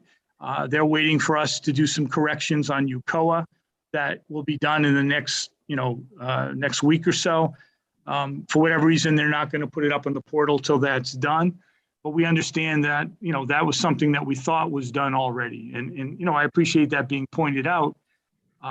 Maybe not how it was pointed out, but so we are aware that there are things that we need to do on our side to make systems more efficiently, and we're more than willing to do that. There was comments about the shift from Centerville Bank to TD Bank, and basically insinuates that we went along with it finally, but kind of kicking and screaming. And honestly, we were asked for our opinion in the summer. What do you think about moving to a bank? And Mr. Sands and I, didn't have an issue if it's in the best interest of the school department in the community, but we were concerned that Coventry had a 60-year history with Centerville Bank. And we were concerned with the process. We had a leadership meeting Ms. Patno was part of, myself, Mr. Sands, Mr. Anderson, working with the town administration, town manager, finance director, I believe Dr. Dixon, I believe it was Mr. D'Agostino and Ms. Ludwig, and we expressed our concerns. Mr. Anderson had brought forward how other districts went for, communities went for an RFP, how other communities had made sure that the bank they went to had a branch in that community. And we still have some concerns, and the town rectified in their mind those concerns, and they went forward.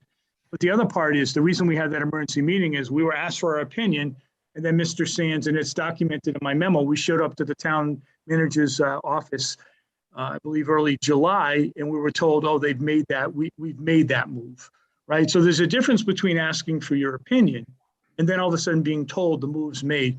We saw that same thing when we talked about the performance audit. What we went through. And so I'm more concerned about not the information, but the process. And that's why I'm addressing it as my concern. So I don't know if there's any questions about the bank, that process. I'll jump into the town council discussion on the 13th. I just, again, felt that was you can see from the information that was presented tonight that the questioning about where did that $7 million go? Why are we having cash flow issues led to comments in the memo about deficit spending concerns, which led to a public conversation where not only I believe was it irresponsible, I also felt that conversation was, there was at one point, one of the council members had indicated that, what if we go to receivership? To me, this was crucial for a couple of reasons. One is it was also before it was connected to the school bond, right? So think about public perception. One of our school building committee members had said to me, one of the community members came to him when we're talking about the school bond with the town manager's memo, saying, basically, and I'm paraphrasing here, why should I support this school bond, right? So to me, again, this is just my opinion, but I felt that I was very concerned about the timing of it, very concerned, why would we go before? There were comments made about 2 school committee members there. Ms. Patno was there, Mrs. Kalunian was there. I strategically didn't go, and I told Mr. Sands not to go. I didn't want to be set up. Why would we be publicly defending misinformation, right? I wanted this opportunity. And so I have a lot of concerns about that. One of the council members actually wrote in their version of their town council update information pertaining to this. So to me, I think it's irresponsible to have those type of conversations publicly, because they're very misleading. And I'm hoping after seeing this tonight, because they've had the memo. I asked Ms. Patno for permission to share that memo with the council the day after I sent it to the school committee. So I sent it to the council. They've had this information. I'm hoping that they will address it on their end, you know? And so I was very concerned about that. And I understand what Mr. Florio is talking about in terms of rumors out there, what people have said, but I feel that, you know, we've dealt with a lot of adversity in my short time here, 6.5, you know, going into my 7th year. And I think we've done it by just dealing with the facts. You know, we've seen that where we lay out the facts, you know, and not getting into a battle. And that's what we're trying to avoid here. But let's be honest, I believe that our relationship right now is very toxic, but I believe there are steps we can do to move forward. I'm going to talk quickly about the cell phone tower revenue. That revenue has been in our budget on FY21, FY22. It was approved by the council. They had the budget documents. And whether or not they even considered, okay, they want to call it revenue, cell phone tower revenue, the bottom line is they approved that amount. And we have not been paid for FY21, FY22. Again, it was something that we had a meeting on, and the town manager had said we hadn't made a decision, but they were questioning why we were getting the revenue. And I talked to Mr. Anderson about this, and again, we'll have further conversation, but the bottom line is that those cell phone towers are on school property, and they're under the care, custody, control. So whether the council signed these leases and didn't include the school department doesn't make it right. And it doesn't make it that they shouldn't be under the care, custody, control. We have the stadium. If we rent the stadium out, the track, the revenue comes to the school department, right? So I think these are further conversations we have to have. But again, we're put in a position where we have to defend what these practices have been for years, instead of, you know, the opposite. You know, let them demonstrate that they shouldn't have to give us this money. We have documentation with the previous administration, the previous 2 administrators, town administrators, about, you know, the revenue, and there's many emails going back and forth. So, but I'm concerned just about, again, the process and how the action's been taken by the town administration. And the last part is about the SRP pension funding.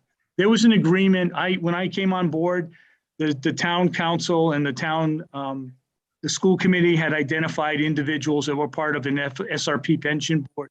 There was a document that was articulated, signed off by the council and signed off by the school committee in terms of moving forward, how this board would act, who would pay, what percentages would be paid. The bottom line is that the town administration, I think this year there was $58,000 additional that was owed on the pension. They haven't paid it. Again, these aren't rules that we've made up. These are rules that were identified by a town council and a school committee. And I don't believe the administration has the right to arbitrarily just say, we're not going to pay it, right? So I think this is something that I wanted to throw out there, because it's just, again, it's another example of the relationship or lack of relationship, and how we're working or not working together. These aren't conversations. These are just actions that are being taken. And, you know, I believe that the way for us to address it isn't, you know, Mr. Pearson had, you know, helped me understand the charter when it comes to the relationship and how we should be working together.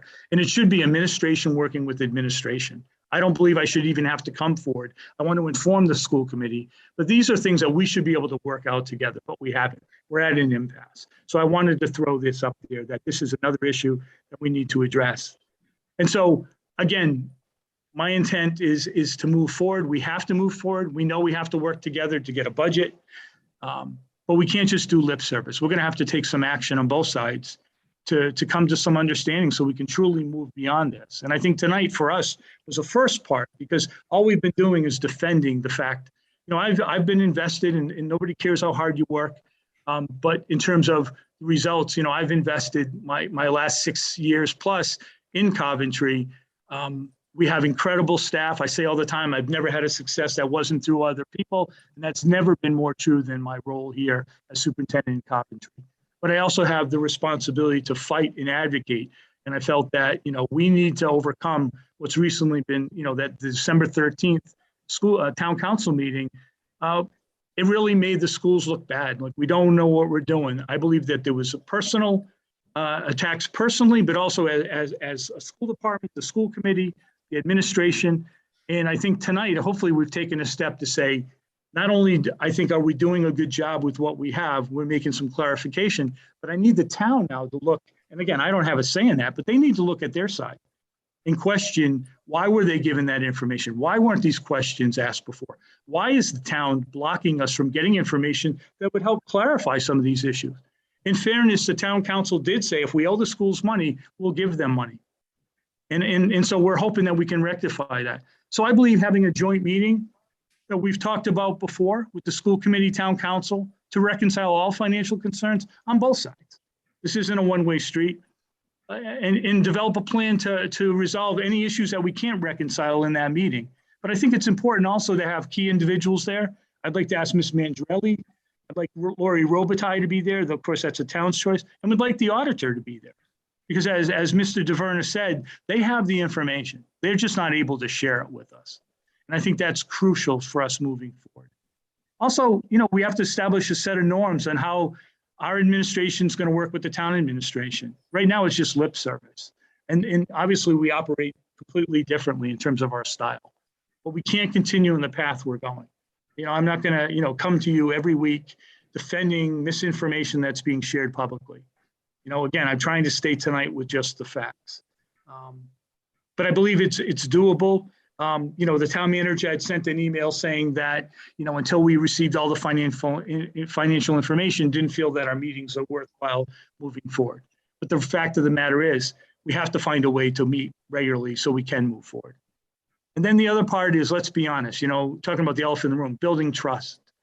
We need to build trust with the community. We need to always, my job is I need to have trust with our school committee. I can't do that by giving you misinformation and then having you take action based on misinformation. I need to build trust with the town administration and with the council.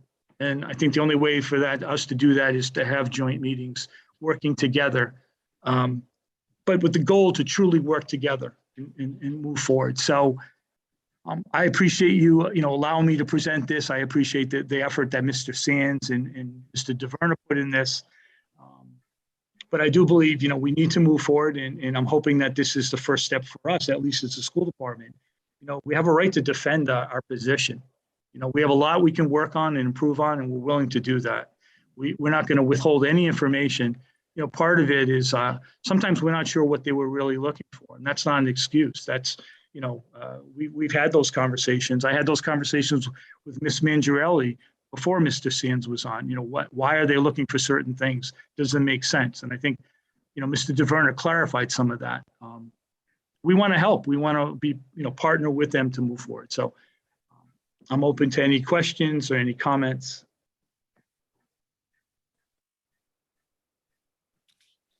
Thank you so much, Mr. Levis. Ooh, I'm getting an echo. Is everybody hearing that echo? Are we better now? Okay. Better. So, Mr. Florio, I'll start with you. Any questions or concerns that you haven't already raised? I think, Mr. Levis, you've done an excellent job, but I think Mr. Anderson did as well, as did Mr. Devona and Mr. Sands. I get frustrated because I think a lot of times what we say is falling on deaf ears because of the trust that the council has in the town manager and in the town treasurer. I'm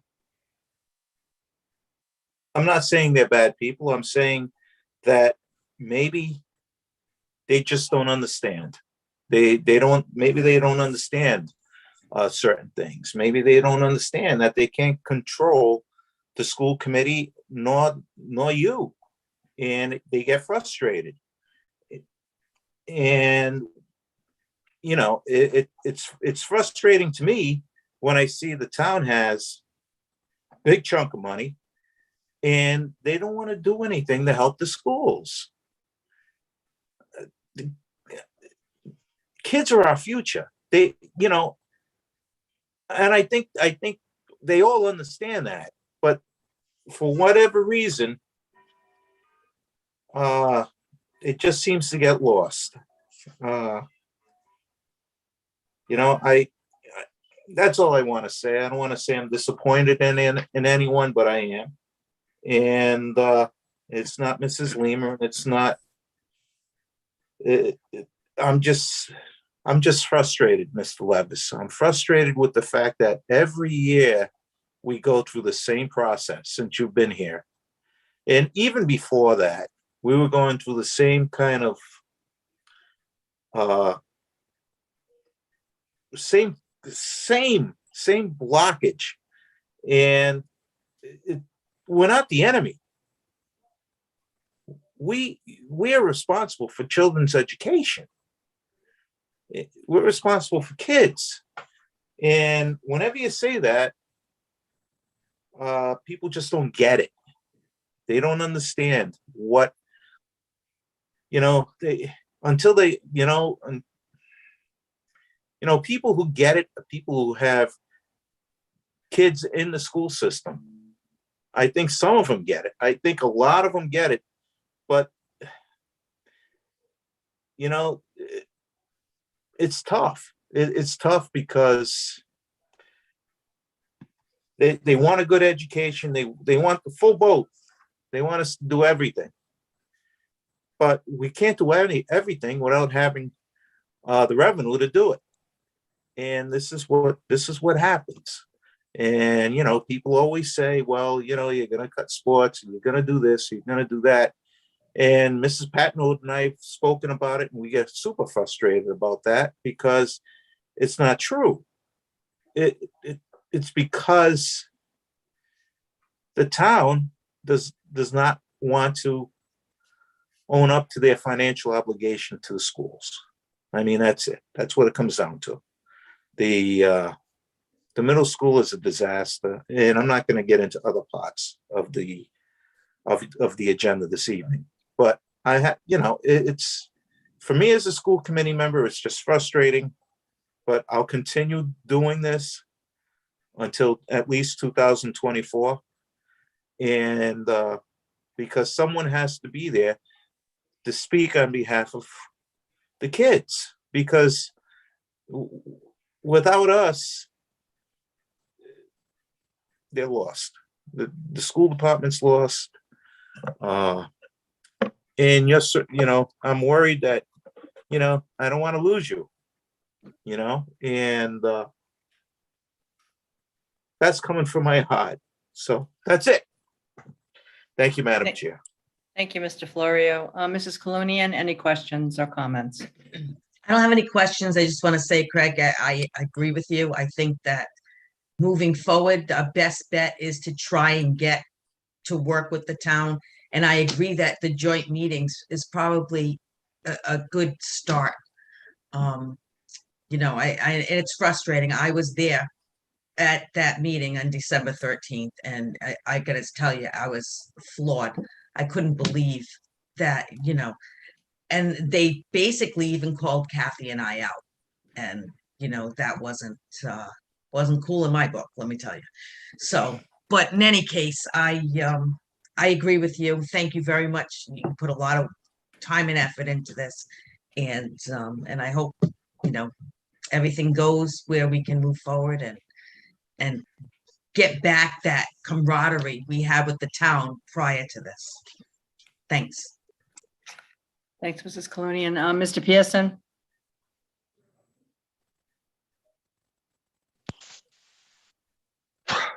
It's a difficult topic because it's not only is it about defending our position with facts, which is important. It is also about you know, relationships and understanding. But agree at this point, you know, we just have to make our case and stick to our guns and be on the same page with everything. The information that's been put together so far, has that been provided to the town administration and or council? Yes, it was shared with the council. And I shared it with the council. The town manager has indicated he has seen this last time we met. Okay, good. So they have the information, which Mhm. means that going into a joint meeting to further discuss this should be smoother. I hope. I hope. Because it should be smooth. Not only is this I don't want to go so far as to say this is a waste of time. However, it is not an efficient use of either our time as a school committee. It's not an efficient use of our administration's time trying to answer questions for which the answers have long since been settled. It's not an efficient use on the town side because they're asking questions and going down, spending hours discussing issues that really should be handled at the administrative level.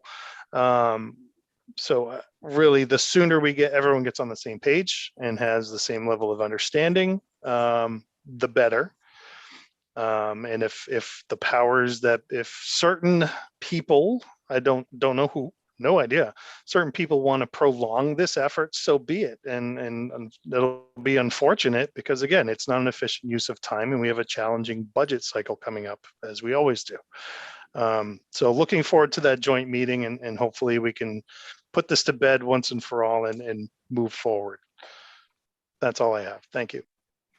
Thank you, Mr. Pearson, and I couldn't have stated that better. I have one question for Chris and or Harold. And it actually just came to me. I mean, I read this information previously when it first came out, and we knew we were going to discuss it. But it hit me tonight when I was thinking about during the discussion. Do all school districts handle their that sort of overlap from fiscal years on payroll the same? So in other words, I know that the end of the fiscal year is June 30th. And so I know the previous budget supports the salaries all the way in July and August until you start again in September. It depends on the contract, Ms. Pat. No, I'm not saying that. I'm not even saying that. I'm just saying I'm not saying the process or the contract. I'm saying from an accounting process. Do some towns sort of, I'm not an accountant, so I'm just wondering if this is a routine practice, the way it was described tonight, that school districts and towns reconcile the span of fiscal years. So basically you're looking at salary for a new fiscal year. So the teachers make X and it's spread out into the next fiscal year. Is that how it's done typically? And do other people, I mean, I know maybe like, perhaps Mr. Levis is correct. Maybe some teachers opt not to get paid after June. I don't know. But it's how the contract, so our contract year runs from, say, September 1st through August 31st, right? No, I get that piece. So how about, but what do other contracts have that too? Some contracts, some contracts run fiscal year. Okay. So I mean, not all. So I think it's, I can't answer, and I don't think it's fair to ask Mr. DeVerna, Mr. Sands, because Mr. Sands, it's the first public school department he's worked at, and Mr. DeVerna, but I believe that the reason we have that is because of the contract year. So we're paying, it goes back to June 30th. No, I get that piece. And there are some, I know that other school departments, their contracts, they're paying them through the end of June, and then they're not getting paid. They're getting all of that within the 10 months as opposed to it. And if the cash goes out, there's no accrual entry that you need to make. There's no major accrual entry. They're just not collecting, or they have to, put money into their savings or whatever to keep their own cash flow. But the school department's not paying over that period, and you're not going to have to do it. But from an accounting point of view, anything like this, any expense that's attributable to a previous year, this is common. You've got to make sure it's recognized, and any entity will typically have a good accrued payroll. They'll look at accrued payroll at the end of the year, and they'll have this kind of entry. I think it's probably larger in the case of the school, because typically the accrued payroll will be for one payroll period, right? Or a portion of a payroll period, like a 2-week payroll period. Do they break it down to say, hey, it's a 2-week payroll period, but 1 week of it fell into the previous fiscal year and the other one's in this one. So there's an entry to split that up, right? Not everyone has an accrued payroll where you're talking about 2 months of payroll, right? So that's why that's a major entry in the case of the schools. Yep. And the way the entry is done, there's other ways to evolve the accounting if it comes down to monthly financial reporting. But this type of entry is not, it's a 17-page journal entry with account numbers that are this long, right? It's not something you want to do on a regular basis. So the audit firms have put this responsibility on the school year after year, and that's why it's done on 6/30 and 7/1. They take care of it, and then they reverse it, and then they don't do it on a regular basis. Nobody wants to do it's a 17-page entry, and there's other ways to do it, but honestly, just talking about the use of time, it would just have been a lot easier to just take the time to understand that that's going to impact your analysis of cash flow. Right. No, I get that. I was just, and I get the fact that our contract is X as opposed to Y or whatever. I was just wondering it seems like unbelievable that they didn't go back and look at the past history. That's the piece that's most disturbing to me, because all they had to do was go back and look and say, oh, well, instead of assuming that somehow we were in a deficit spending mode of some sort, or there was missing cash. That would be the first thing I would do. And I'm not an accountant. I do it even now at Brown when I'm reconciling accounts, and we do end of year, the closing and whatever, and certain documents we have to, when we send them into our system, we have to label it as, even if it's coming in FY22, for example, you have to label it FY21 so that folks know that was earmarked for FY21. But typically that's like in our second posting for the end of the fiscal year. So it's not like what happens here. But certainly you go back and you look to see what has been done in the past to maybe they didn't have the time to do that or whatever. I can't speak for them. What I do know is that it's so clearly done in the presentation. And so I'm really, really hopeful that both sides, and again, I agree with Mr. Pearson, this is really an administration kind of reconciliation of things. Trying to basically, pass on information to the elected bodies that are not expert accountants, they're not expert administrators, and sort of place a seed of doubt that somehow we're in deficit spending was not a very good administrative practice. So I'll just leave it at that. But using elected officials that way, that really, that's not their role. And one of the reasons why we didn't call a meeting on the 13th, a joint meeting, and I expressly, stated this to 2 members of the town council, that this should be settled by the administrative team on both sides. This is not something the school committee or the elected officials on the town side. The town council should be trying to, reconcile. So I'm really hopeful that a joint meeting that we have, we're not going to have much questions to ask, because it's going to be a meeting that we're watching, but most of the answers and questions will be from the town side administration and the school department administration. Because quite honestly, I don't feel competent enough to ask questions. I'm not an accountant. And I personally don't think there's anyone on the town council that understands our budget enough maybe not even the town council side's budget, to actually be able to say, except in a very broad way, what's happening in the budgets. That's why we hire budget directors and deputy budget directors and a CEO, our superintendent, and our town manager. So my hope on a joint meeting, if it's not, it may not even be necessary. I'm not even sure. I mean, certainly we need a plan to go forward. And so I agree with that. And I agree with, you know, the last bullet on Mr. Levis's presentation. If the town council wants a joint meeting, fine.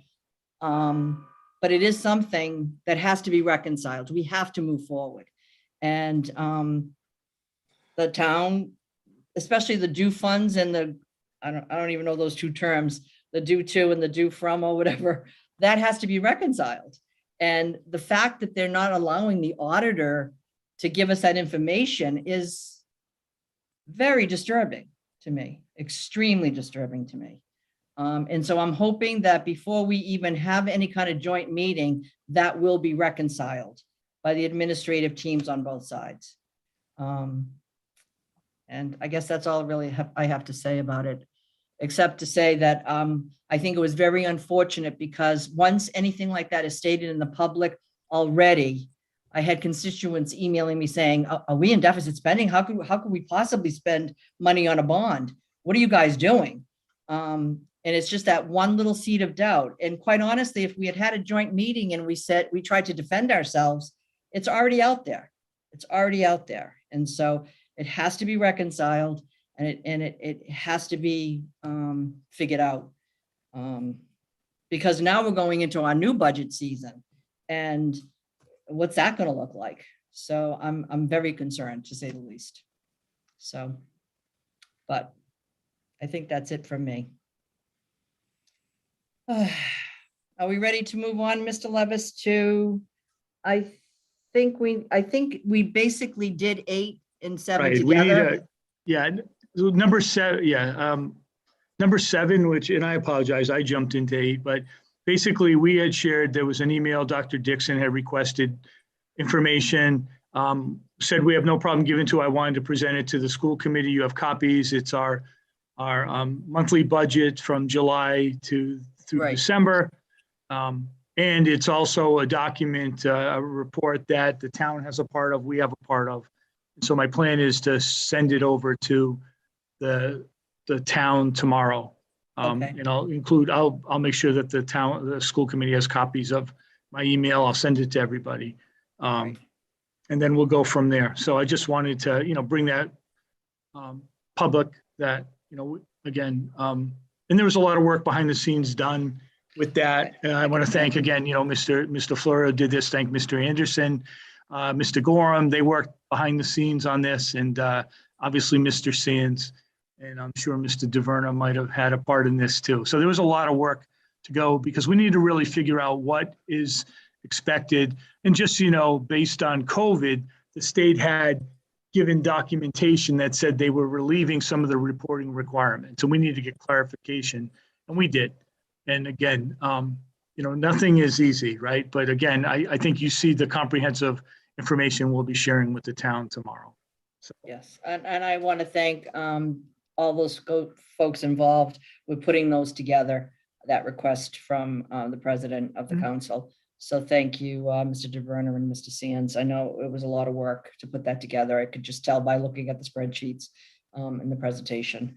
So, okay, so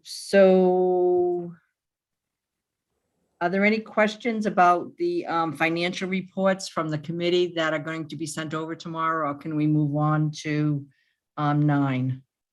Are we all good? You can raise your hand if you have any other questions about that. Looks like we're all good. I haven't asked the attendees if there are any questions on agenda items number 7 and 8. Are there any questions from the public or concerns? No hands have gone up. Thank you, Mr. Murphy. Okay, then I think we can move on to number 9. And so, Mr. Levis, did you want to start that conversation? I'm just going to start. I really want to hear the opinion. I mean, the bottom line is that, and like we just talked about, requesting information, we received you have an email, 2 emails from, I think it was December 22nd and January 6th from Mario Carreno, who now is in charge of the school building authority. And he talks about moving forward and what we could do. We did have a school building committee meeting on Tuesday night, the 12th, and it's recorded. Public can watch it. And I think the sentiment there, and also feedback from Mr. Conti, was that there's a lot of anger. I'm going to paraphrase or characterize it as frustration, anger, not feeling like we ever got answers. And so my thoughts are, and again, it's just my thoughts, are that, again, we had asked for information. We had asked for a spreadsheet that was the foundation for the town administration to say, is this affordable or not? I had shared with you before, the spreadsheet basically, we requested it, we never received it. I know Mr. Murray's on, I see him as an attendee.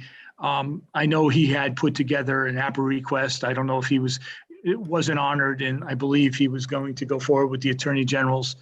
Maybe he can share a little bit when we go to public comment about that. We never received that. And again, my feeling is that they also had indicated planned on us getting 3% for the next 25 years, right? That would be nice.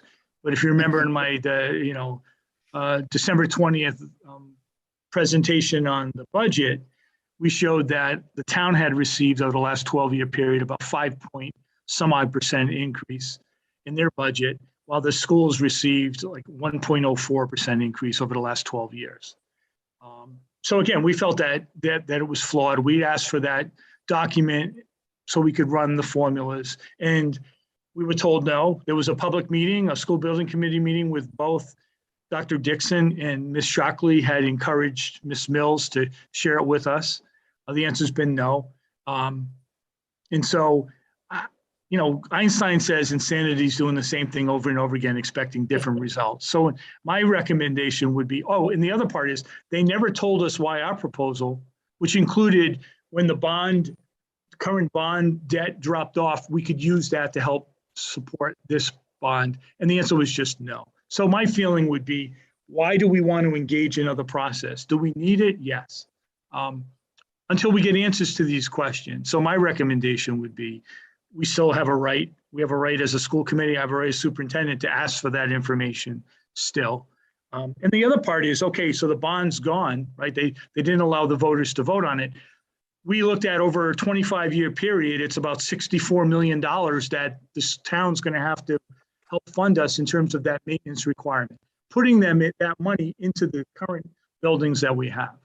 And we know that won't address all the needs that we have. So I think the taxpayers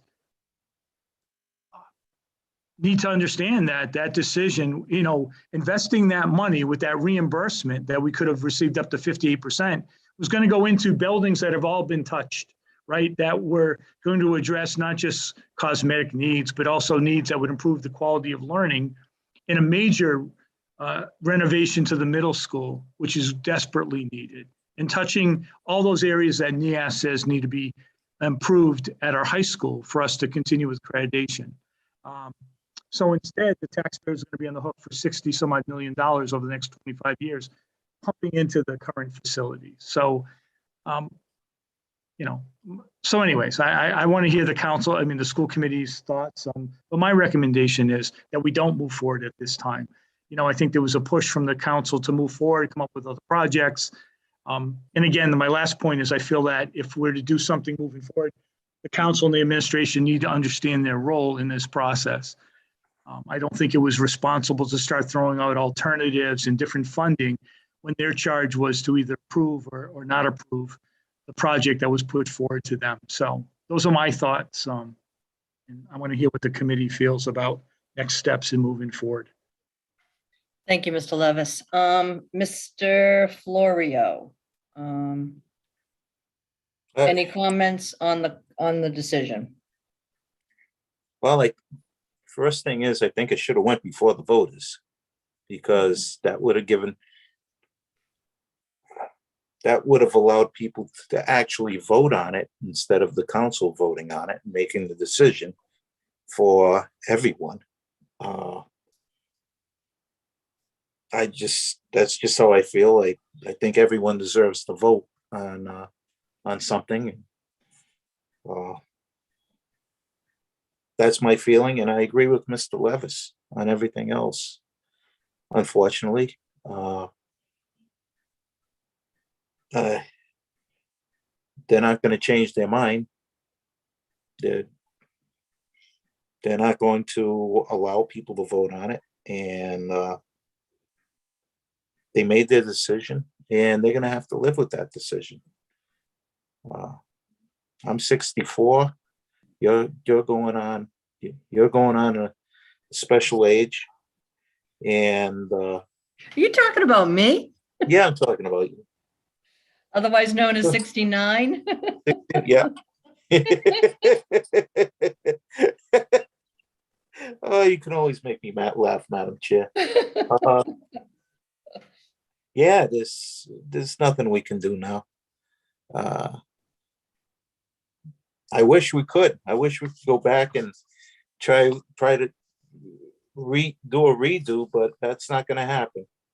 So there's not much we can do, Madam Chair.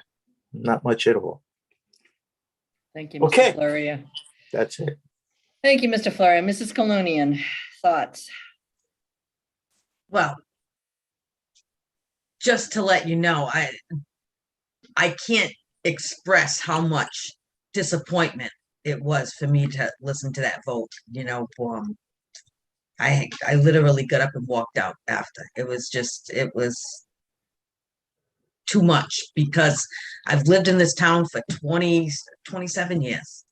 And just in the past 15 years or 12 years or whatever, I've come to see the people in the town of Coventry just not really care about anything but the bottom line. And to put the town council, for them not to even put it before the people of the town, I don't know. I just think that, we had this building committee for 2 years. They worked their butts off, everybody. I mean, Luke, he looked exhausted half the time, I was very, very, very disappointed. I was very disappointed in my town council. My husband and I both reached out to our town council person, and he basically said, you know what, your opinion doesn't matter. This is what I think. And that was that. So I agree with you, Craig. That's all I have to say. All right, thank you, Mrs. Colonian. Mr. Pearson? I think I was out the door before you were. I'm not as inclined to let the town council off the hook. In the email we received from Mario Carreño, an alternative timeline, an extremely aggressive alternative timeline was presented, where it would still be possible to receive at least, I think it's 59.2% reimbursement in the letter. But that would mean, if we were to move forward on something like that, it would mean we would have to have a really strong commitment from the council that they would at very least agree to this timeline and us moving forward, or the building committee moving forward again. Without that commitment, it will be impossible to do anything, I think, in the near future. But if the pressure is on them and we could get a commitment, then I'm in favor of moving forward on this new timeline and getting something done. I'm a little more pessimistic that's possible now, based on the comments and the discussions and the unwillingness to even put it before the voters for a vote and let the people decide. We didn't even get to that point, which I think is the most unfortunate fact of this, is the people really didn't have a say in the project moving forward. So again, my feeling is if the council will commit to the new timeline and be amenable to it, which of course means they have to vote on a bond to present it to be put before the state legislature for enabling legislation. They have to do that by May, and we wouldn't even have a stage 2 application in place, which again makes me even a little more pessimistic because they didn't like a full proposal. How are they going to feel about voting on a bond with only a stage 1 application in place? Not sure. But if they can commit, let's move forward. Because it's a lot of work. And again, we don't want to be wasting people's time or again, not using our time efficiently. If they are unwilling, I should say, to commit to moving forward on that aggressive timeline, then we're going to have to table this until such a time that everyone's ready to try again. That's my thought. Thank you, Mr. Pearson. I will tell you that the people at the school building committee meeting on Tuesday, the private citizens that were involved are very much on the fence. I think most of them are not willing to just stay in place. I mean, as far as I'm concerned, the town council should dissolve the present school building committee. They need to, I mean, we're basically done. And short of all of us resigning, which we all could do, I did ask the president of the council to just please take a vote so that we don't all have to resign. Because quite honestly, they need to establish a new school building committee, but only if we're willing to go forward. The timeline presented by Mario, I think, is completely unrealistic.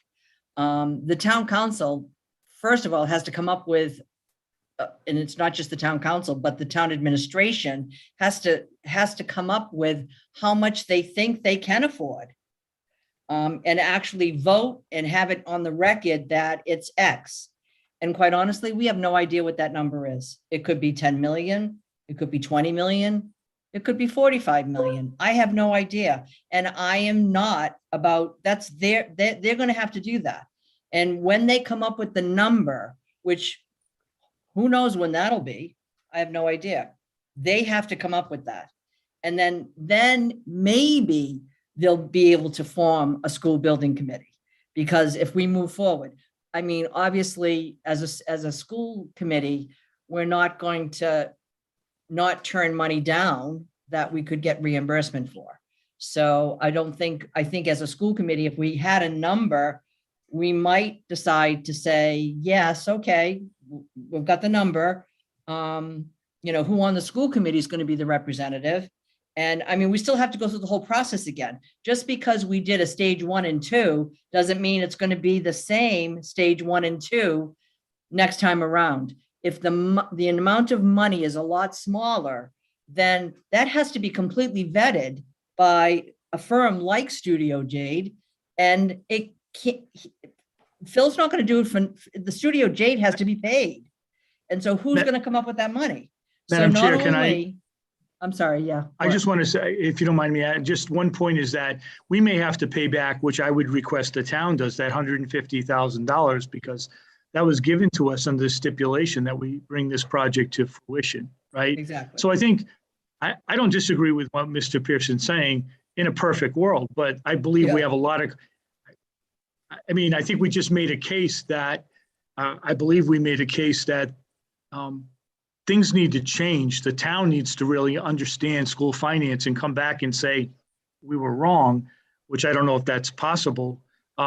We still haven't received that spreadsheet. So my feeling would be if they are agreeable to saying, okay, we're going to give you this information and work, but I'm not going to allocate. I mean, obviously I take my charge from you, but to ask Mr. Sands and Mr. DeVerner and Ms. Anzalone and Mr. Coward and whoever else is part of this to allocate more time. We've already spent over 2 years on this to go forward with where there's such a lack of trust. I just feel that that's something that has to be taken into consideration because we're not working in a perfect world, far from perfect. And communication and the collaboration and cooperation is not there right now. So maybe after tonight, they'll come back and say, you know what? We shouldn't have done this and we're wrong, or we're willing to do this. But I don't know how we can allocate that time, knowing we're in the budget season too. I agree 100%. I don't want to be a And- naysayer, but I just want to say that I think some certain things have to fall into place for us to move forward. It isn't just a matter of, Madam Chair, if I Yes, could that- quickly say, I agree. My point is agreeing with you in that if we want to move forward, it's the council has to make the move. Otherwise, there's no way we can move forward. And Okay. that's my point is I don't want them to be off the hook and saying, oh, the school committee doesn't want to move forward. They voted on this Yep. tonight. I hear My you. point is, no, we could move forward with extraordinary challenges and extraordinary amount of effort, but a lot of that effort has to come from the town side as well. And I agree, as I said, I'm pessimistic that effort, anyone would make such an effort on that side at this point, but they're on the hook. That's my point. Yeah, I agree that they are. And before we could even decide to do anything, we need something to happen on the town side, quite honestly. Phil Conti at Tuesday's meeting, his advice was, don't do something right now. Don't try to use the stage 1 and 2 that's there and cut it in half and figure it out. That's just not going to happen. That's not how the process is done. The present school building committee, I think you'll lose pretty much everyone except maybe elected officials in the school administration that, basically have to be part of per the school building authority. You have to have the makeup of the committee to be X. So we would have to get new private citizens, and the 2 really skilled people from our committee who were project managers for the 2 main building companies in Rhode Island, they're very sort of like, I gave up family time. I gave up this, I gave up that. We worked so hard on this. We felt we had skills to bring to this table. And obviously we couldn't convince the town side, the town council, the town manager, the town finance director. So it's a very discouraging place to be. And so I'm not sure those people will be like raising their hand and saying, oh yes, let me go to town hall and interview for the position again. So I don't think we will find another committee of private citizens, because I know the administration on the school side, they're all competent, they know the needs, they have all that skill set. That's why they're asked to be on it per the school building committee, per the regulations. I mean, if you remember when we started this process, there's a definite, you just can't put anybody on that committee. There's certain, qualifications that have to be met. So many elected officials, so many, people from administration, et cetera, et cetera. So to find those people all again and start over again, there's no way we're going to make Mario's timeline. It's just not going to happen. And I can't even imagine, even if the town council at their next meeting decided, hey, we can spend 10 million. You still have to start again from square one. And that's just, and with us going into the budget season, I just don't see it happening. And in fact, Mr. Conti basically advised us, in the best case scenario, we would be into 2024 before we could actually get this all together again and start actual shovels on the ground. So, and I'm not even sure if 24 was shovels on the ground. I didn't take notes but I know it was a ways off. I think shovels on the ground might've been 26. And maybe Mr. Murray, I know he's here, might be able to speak to that. But as far as I can see, I don't see it moving forward on any new budget, on any new timeline that was in that email from Mario, quite honestly. But that's just my feeling, unless some miracle happens. Again, there's people on the panel that were part of the school building committee.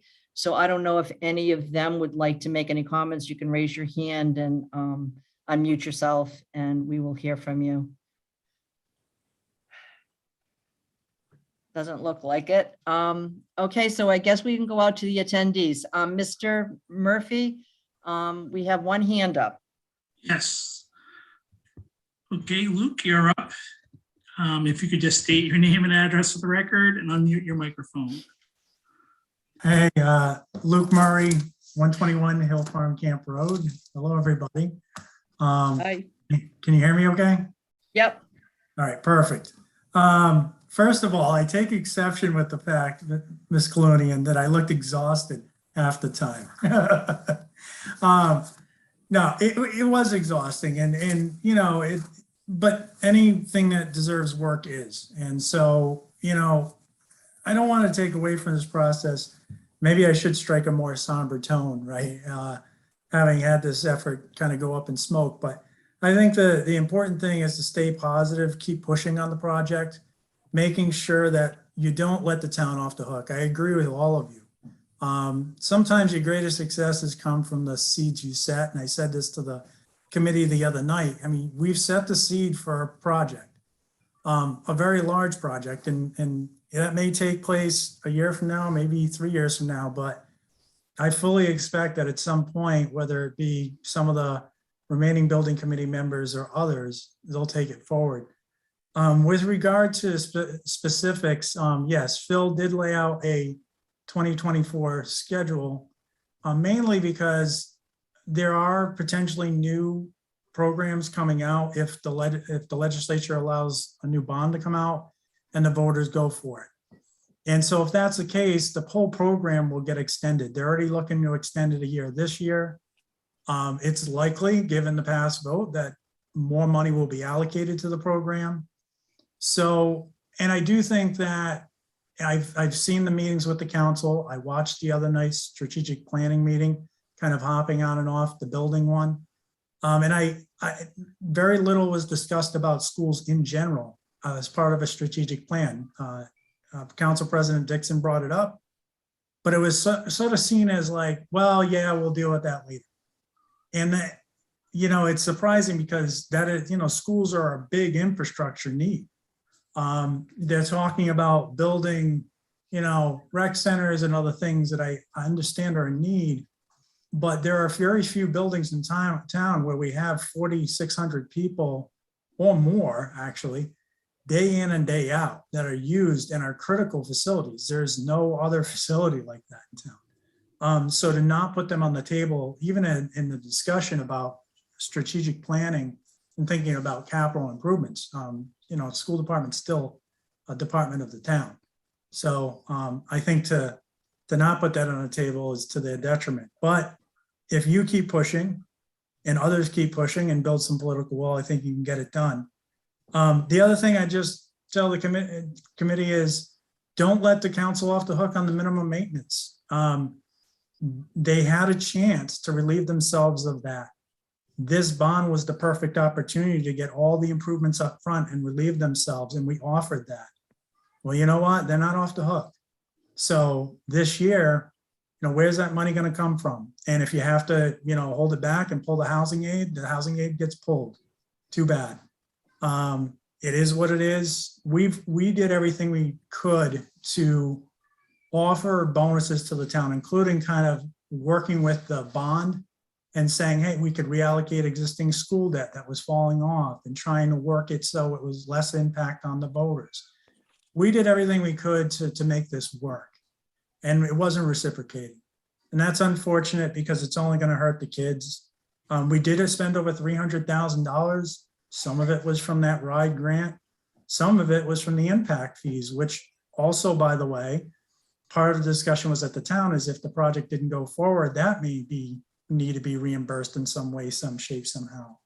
So that also could be discussed. I do still have a complaint in with the AG.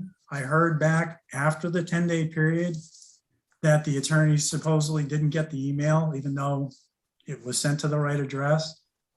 They extended the timeline on the comment. I got a very elaborate response, which quite frankly, I feel is just a waste of my taxpayer dollars, because a simple spreadsheet is turned into a dogfight, and paying an attorney to write a 5-page response on something that's a 1-page document that could have been shared with a committee that was appointed by the town council to do a job. And we did that job. So that's the really unfortunate thing. And it goes to what you discussed earlier about the trust and the deficit there between the council, I think right now, and I don't even want to say it's the council, it's the administrations right now, and not sharing certain information. I think it's a waste of taxpayer dollars, time, and effort, quite frankly. And it was exhausting. Just that one issue alone has probably, I have about 30 hours in just fighting for that spreadsheet. I know Mr. Sands has an enormous amount of time recreating the spreadsheet from scratch, from looking at images and other things. And I applaud him for that because it was extremely helpful, at least trying to battle our way back and convey a message. So I guess I'll summarize it is that I agree with all of you. I think hitting the pause button right now, especially with the council not really having a clear focus on what they want to do in general, still planning, but definitely don't let them off the hook on some of these issues. Infrastructure has to be a core focus. And at some point, it's like this week, I heard Western, was closed because of the water situation. I mean, that stuff isn't going away and it has a real impact on our town. And if we don't address some of this pretty soon, it's going to come back to bite us. So I appreciate the time. Thank you, Mr. Murray. I appreciate your comments and your wrapping up of what happened. Are there any other attendees out there that would like to speak to this issue? Looks like we have one more hand up. Yes. Okay, Kelly, you're up. If you could state your name and address for the record and unmute the microphone. Hi, Kelly Arenikis, CTA President. I just wanted to add a little bit to say that since the bond proposal was not moved to the taxpayers, I've heard from a lot of people who live in Coventry. And I just get a little worried, like as Mr. Murray said, Weston Coventry Elementary School had to be canceled the other day because of the well and the problem with no water. We know we have major issues there, as well as all over the place. And parents, chirp, we all have kids, everybody's at the bus stop, everybody's talking, everybody's, together. And I fear that, I think it's been demonstrated, unfortunately, since we've had a all-day referendum, that the overwhelming majority of citizens are not engaged and don't vote. The people that do turn out to vote are the parents of kids in school, the parents who need the rec center and the facilities for the summer, and the overwhelming amount of employees who live in the district. So by not addressing a major need of the constituency, I fear that whatever the town comes up with for a financial plan for this year, it's going to be voted down in a referendum because people are angry that they didn't have the opportunity. And for the past 2 years, we've seen this game play out. First vote goes down, let's have another one. Second vote goes down, let's have another one. It's an incredible waste of money to the taxpayers, an incredible waste of time, an incredible frustration, and it increases tensions on both sides. But as I said, I'm hearing a good number of people vote, and these are the active, engaged voters in Coventry, and they're already talking about just vote the damn thing down. They don't even know what it is yet. So I just think it did not help by not giving the constituency and the taxpayers a voice in what was going on. I think this back and forth of what you hear at town council meetings, what you hear at school committee meetings, is not helping the situation. And I think many people were very hopeful when the new council was voted in that relations would be better. And I'm not blaming the new council for poor relations, but I do see an incredible amount of tension, animosity, but it seems like it is coming from management and not necessarily town council people. But whatever it is, in my opinion, it needs to stop, or we're going to go through the same process over and over again where the town's not going to have money, the school's not going to have money, the taxpayers are going to vote things down. So I just hope whoever it is gets together, gets their heads out of their collective tuchuses and decides that it's not about ego and it's about doing what's right for the town, which again, the constituents are seeing as their kids. Those are the voters. I don't know how politicians can't wrap their head around that. But that's my 2 cents. Thank you. Thank you, Kelly. Anyone else want to talk about this issue from the public? That's all. Okay, thank you. Before we move on to 10, I need to take a break for maybe 5 minutes. Is if that's okay with the rest of the committee, can we just pause and come back at maybe 8:40? That's okay? All right, thanks, everyone.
Ooh. Cold. Oh, I need to put my heat on higher.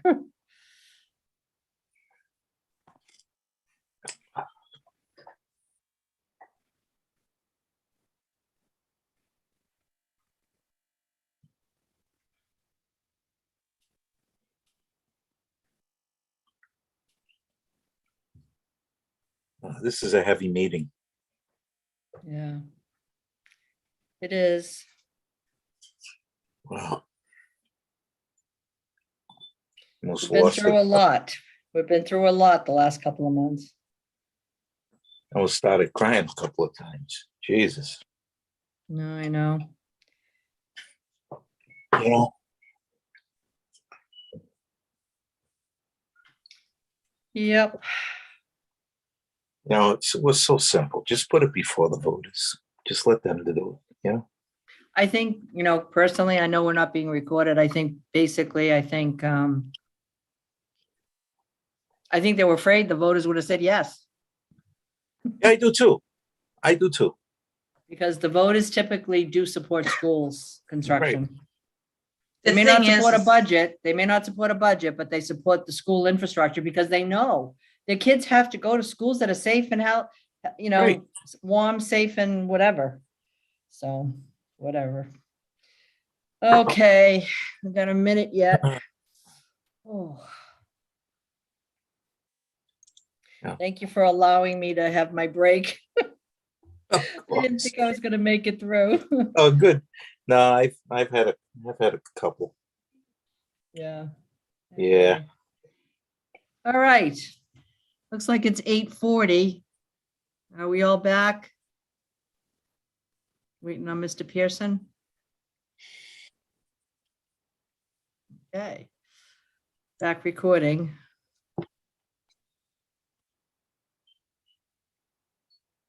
There he is. Great. Okay. Thank you all for indulging me on my break. I hope we all got a break while I was doing my break. All right, then I guess we can move on to 10, which is the current capital improvement program list, which was our reference number 5. Okay. So, yeah, so I presented a capital list just to a couple things. One, you met Mr. Hill earlier tonight.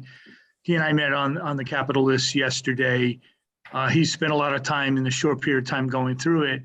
What I wanted to let you know is that on that list, first of all, the town council didn't address our list last year, if you remember. No, they never do. But they, there's a couple things on there that we've done. We did the well at the sewer Sewer tie-in hookup. at Tioga was done, if you remember the DM component. And Yep. and that actually went towards our maintenance requirement. And we're actually able to use funds from a special grant that the school building authority had given us. So that is done. We need to go through and look at, there's a lot of HVAC work that has been done, but we're not sure in terms of, I need to quantify that in terms of what was accounted for in that request. What I've asked Mr. Hill to, is he's working with our facilities people going through that. He's going to be meeting with all of our principals to make sure that they're, on board and aware. But we want to not just have a list, but we really want to put together more of a capital improvement plan. Because honestly, I think the mindset has been that we never get funded, though Mr. Wazika did give us a couple $100,000 when they started to say we're going to try to put money in it every year. But that was $200,000 over the last 12 years for capital. So I just wanted to just show you that this is a list that we're building off of. Mr. Hill did go through and feels a lot of these items that are on there are appropriate. But what I've asked him to do is to work with our facilities, work with our principals, and come back before you with not just a list, but also a more comprehensive plan. Because part of the issue is that, yes, we've made things continue to run and work, but I think we have to stop that. Like, we need to keep schools open, but we need to start digging our, making a stand where we need to replace some systems. Because as you see, many of our systems are failing across the district, and we need to take a stand, especially after our process. So I want to come back before you, but again, I want you to know that the only items on there that we've really addressed are some HVAC issues and the sewer tie-in at Tioga. We're looking at the high school because there's some concerns with and that was brought up in the DM letter. There's some concerns with our septic and our pump house at the high school. So I've asked, him to take a look, further into that around, what that would look like, in terms of either repairing, replacing what we have, or tying into the sewers. Obviously, no decisions would be made, but just, there's a lot of things around the district. We have, as gym floors that I don't know how we'll get another year out of them. There's a lot that we need to look at.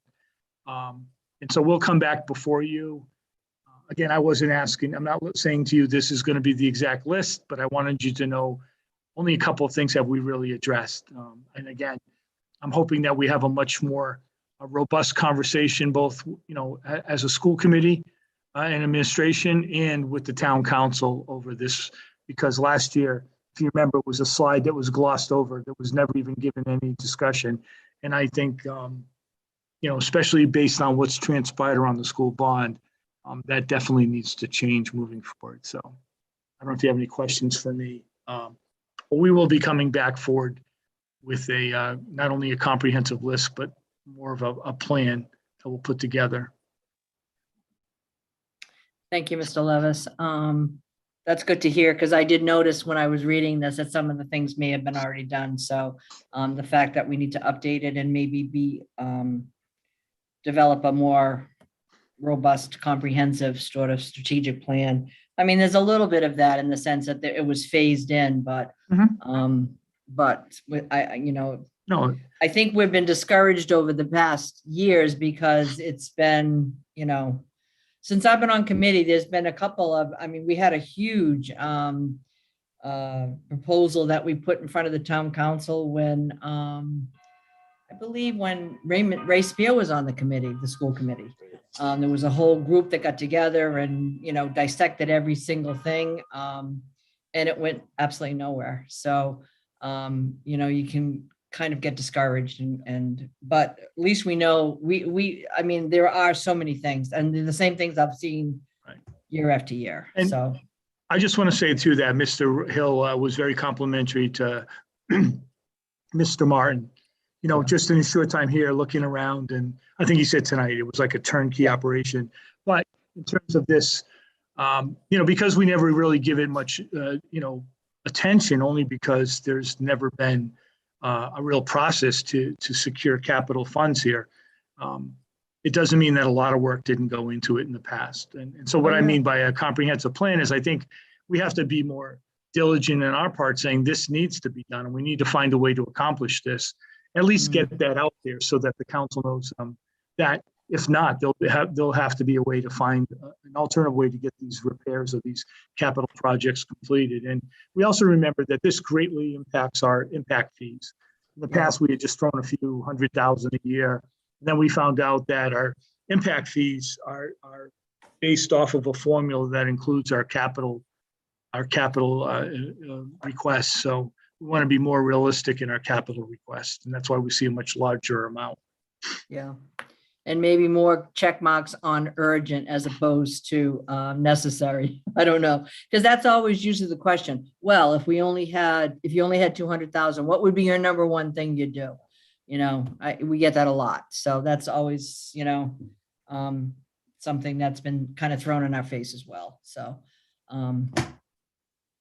Anyway, any questions from the committee? You can just raise your hand if you want to make a comment. All right, Mr. Florio. Mr. Levis, I was on the planning board from 2003 until around 2013 when I ran for election. And this is the most comprehensive plan I've seen for capital improvement. But I can remember when I'd be speaking to the chairs, and either Russ Crossman or I forget the woman's name. She was from Western Coventry. And I'd say, this is for the school department. Are we going to approve this list? And she said, Dave, all we do is send it on to the council. And then I asked Mr. Crossman, what do we do with this? And he said, we're just sending it on to the council. And then the councils would never approve any of it. You, Kathy, would be sending us this list. The school committee would be sending us this list every year. I know. And we never did anything. And it continued after 2013 until Mr. Wazika gave us the $200,000. And I thought that capital improvement was, for some reason, I thought this year the legislature did something with capital improvements for the schools where the town would have to give us what we wanted for capital improvements. But I guess that was just wishful thinking on my part. So I think a comprehensive list, Mr. Levis, this is great. But again, we need support of the town administration and the town council to try, excuse me, let me move this light. There we go. Because I feel like I'm speaking to you in the dark. We need the administration to persuade the council to approve this. Because a lot of these items, I know what we've taken care of a lot, but a lot of them have been on here almost 20 years. and they're still not addressed. Like the paving. I mean, this is the paving alone. This could have been taken care of years ago, and it's still, now it's increased to $1,055,935. And, you know, it's just, and the gym floor. The gym floors at the high school and the Feinstein Middle School, again, they have been consistently on the list to the council. I mean, Mr. Levis, you can go back since you've been superintendent. And Mr. Sands, you could go back, you can go back as far as you want for 20 years. And none of the capital improvements that we have asked for have been done. And it's a shame because, again, this all ties into the school bond. And this is what the council is going to be looking at for the next 25 to 30 years, if not longer. And if they don't address these issues, we're sunk. I mean, you know, you can't, we have to have a gym floor at the high school to be certified. We have to have a generator at the high school to be certified. You know, these we have to have paving done in our parking lots. It's all a question of safety and security and public safety for our kids. A lot of this. And that's how it has to be spelled out. This is about our children's public safety and security in the schools that they attend. And that's it for me. That's all I have to say about this list. All right, thank you, Mr. Florio. You're welcome. Yeah. Mrs. Colonian or Mr. Pearson, if you want to speak, just raise your hand. Are you all set? Okay, Mr. Pearson. If I can get the unmute to work. I'm glad to see again that we want to enhance our capital improvement list and put more of a plan together. I think that's very encouraging because the more that we can demonstrate the need for these projects, the better. This is also valuable when, you know, as we said, we have to hold the council's feet to the fire when it comes to our maintenance requirement now that the state has put on us. And if they say, well, what projects do you have? Here's our list of projects. And they need to approve the list and allocate some capital budget as well. So we can put that toward that maintenance requirement if we can.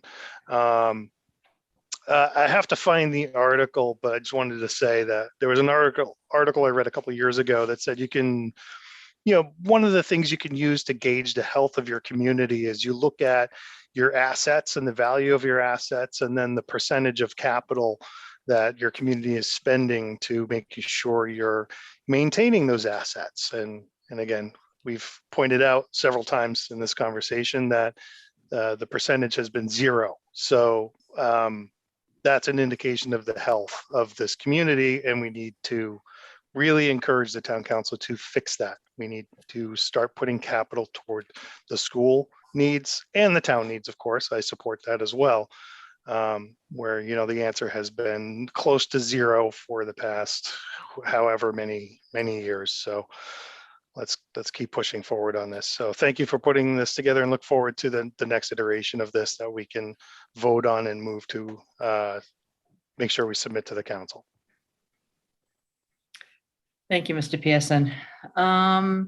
Anything from the attendees gathered? Any comments about capital? Madam Chair, I'm sorry. Oh, sure. Yeah, go I ahead. didn't know if I could make one. I do Sure. want to say that Ms. Ludwig did reach out to myself. I think Ms. Patino was on the email asking about, you know, could they use any projects? You know, they had reached out to the community about their COVID funds, their American Recovery Plan funds. And I did mention that we're bringing this forward. I don't feel like I have the right just to say, oh yeah, fix this. She did mention the well at Western, and you know how it may tie under some water system enhancement. We know that's an issue. It's on our list. But I did want to say that, you know, just like I mentioned before, that certain council members said that if schools are owed money, we should pay it, right? So, but I feel that the process needs to be this process, you know. going through our capital list and having more dialogue with the administration around if there's a willingness and how they can support us, so I can bring that back to the school committee. So I just wanted to add that. Thank you, Mr. Levis. Anybody from the public? I don't see any hands raised. No, there are none. Thank you, Mr. Murphy. Okay, then I guess we can move on to 11, which is the superintendent's report. You're on again, Mr. Levis. Trying to refresh my memory. I'm going to ask Mr. Cowart to go, just to keep him alert, to talk about COVID-19 and some of the things that we've implemented. And I'm just going to say, I think it's, I'm a master of the obvious. It's been very challenging, right? Staffing, our people are incredible. It's a burden on everybody. Full disclosure, I'll say tonight, I just, I was brag about my granddaughter. She's almost 7 months old. My daughter she tested positive today, so, I mean, and she's fine. Hopefully she'll stay fine. But the bottom line is that, sometimes things that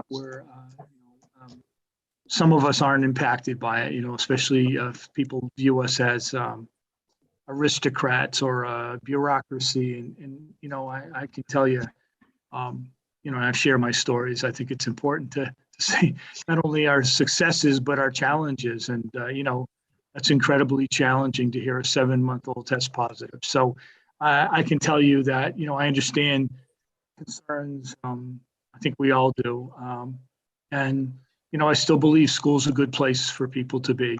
Somebody had asked me about Zoom meetings, and we have Zoom meetings, and yet, why are we still in school? And there's a lot of studies about the psychological impact. We hear it all the time, and I still feel that it's a good place for us to be.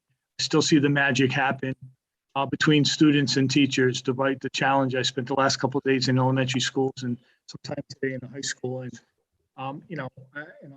I'll stand by that. There aren't any, I don't think, any studies about the psychological issues for school committees, meeting virtually and not being in person. So, but it's been really challenging, and I just want to thank all of our families, our students, and our staff, especially, just doing an incredible job. I know a lot of people aren't happy, but we need to stay the course, and I do believe we're going to see changes in the next few weeks. I'm hopeful that we'll see that, and that's what we're hearing, regionally, nationally. But I want Don to just talk a couple of things that we're actually doing, some changes we've made, and so, Mr. Cowart. Sure. So just to kind of put a quick timeline on all of this, while we were on winter vacation in December, the CDC had changed their guidelines around quarantine, isolation, and close contacts and testing in terms of what they were requiring. We were waiting for guidance from the Department of Health and Department of Ed.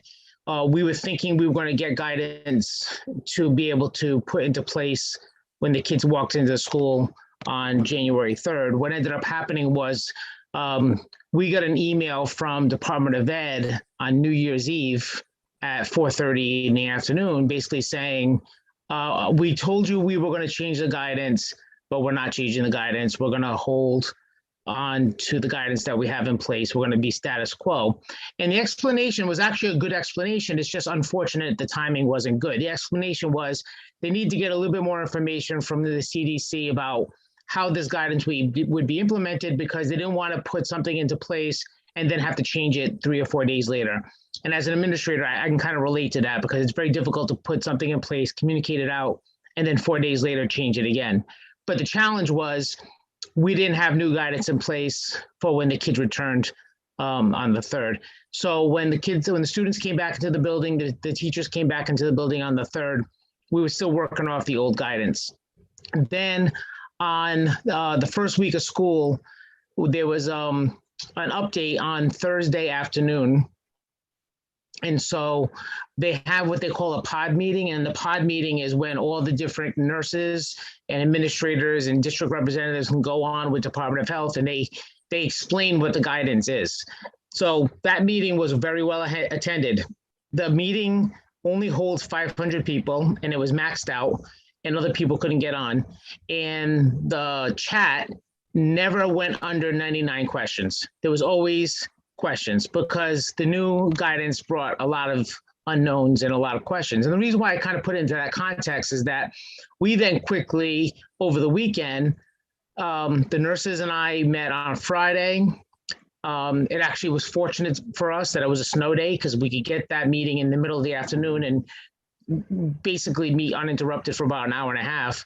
Then over the weekend, we worked together, come up with some emails and some guidance so we can put it in place on the 10th. So the big changes that we rolled out to the parents on Monday afternoon was that the quarantine period is now 5 days, as long as your symptoms are improving and you can return back to school as long as your symptoms are improving and you're wearing a tight fitting mask.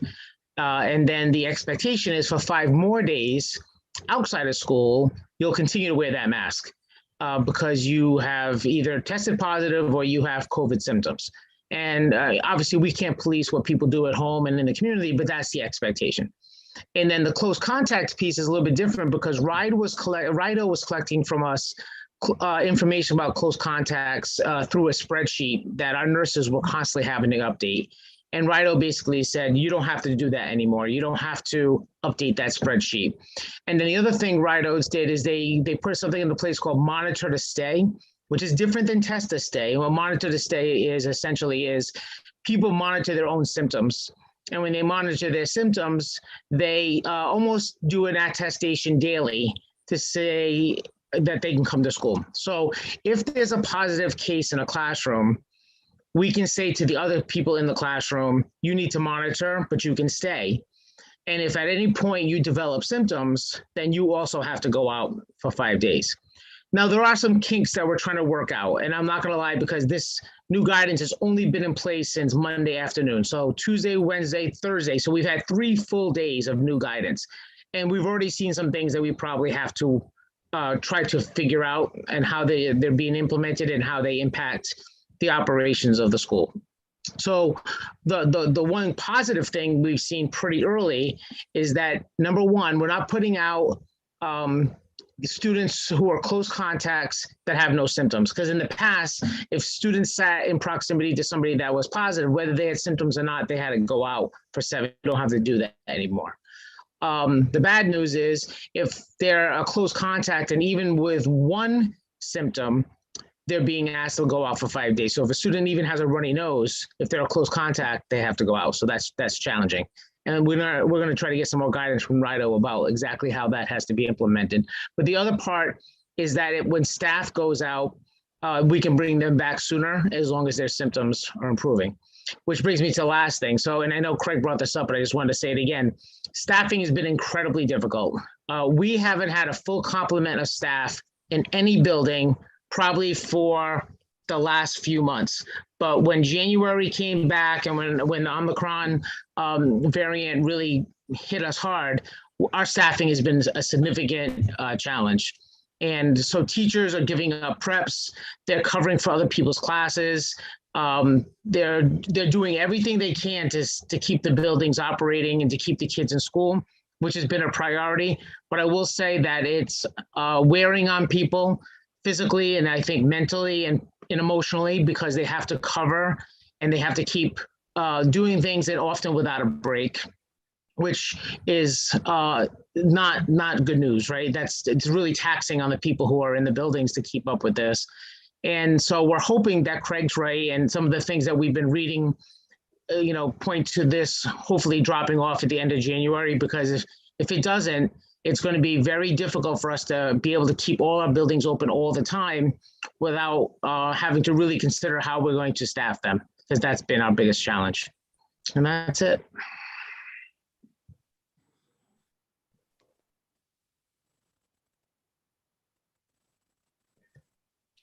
Any questions from the committee from Mr. Cowett? Thank you, Don. Okay, Mr. Levis, I guess you oh, Yeah. there's one hand up, actually. I don't know if an attendee has a question. Looks like it's Kelly. So, Jim, can you bring her in? Kelly, you're up again. Thank you. Hi, thank you again, Kelly Aronakis, Coventry Alliance President. In the recent weeks, I've had a general membership meeting of all the teachers. The school-related personnel has had a membership meeting, and today I had an executive board meeting. And I want to start by saying, don't interpret this as a negative, because I do applaud how hard administration is working to keep kids in school. When we went out last year, it was horrific because we never got to meet our kids. If you recall, we started virtually, and that is a nightmare for kids, for parents, and for teachers. You've never met the 28, 30 faces in front of you, and they're not even faces because they put on these little avatars, and there was no connection. So Chuck Branshaw talked about how important connection was, and we all know that. So last year was a nightmare. We're very fortunate this year that we have been in school for so long. We have great rapport with our kids. And so when we went virtual for the past few days, it was easy because the rapport is already there. So we're very grateful for that. But the one thing I've been asked time and time again to acknowledge and bring to your attention is the transmittability of this variant of COVID. I don't know if you know this, but I ask you to look at it because I think sometimes it may escape people in charge. But on our website, we have COVID resources. And if you click on that, there's a COVID dashboard. And that tells you by school, by week, how many cases you have.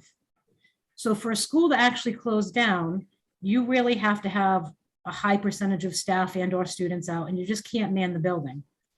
We are only in the second week of January. And so far this year, as of January 1, we've had 71 staff members test positive for COVID and 353 students. So I understand that we don't know where the transmission comes from, but we know it's highly contagious. The staff want me to say out loud that adults do not handle this variant as well as younger people do. And I'm going to attest to it. I caught it. I was deathly ill. Came back in 2 weeks, got very sick again with COVID pneumonia and COVID long haul. I had to go out for another 2 weeks. I'm never out of school for 2 weeks in a row. So the staff are just very concerned about how contagious this is. Your meetings are virtual for a reason. I just want the community and the committee to know that if the superintendent or the assistant superintendent or whomever says we have a staffing issue, we do. I have staff that have had COVID before, have been double vaccinated with the booster, and they're getting it again.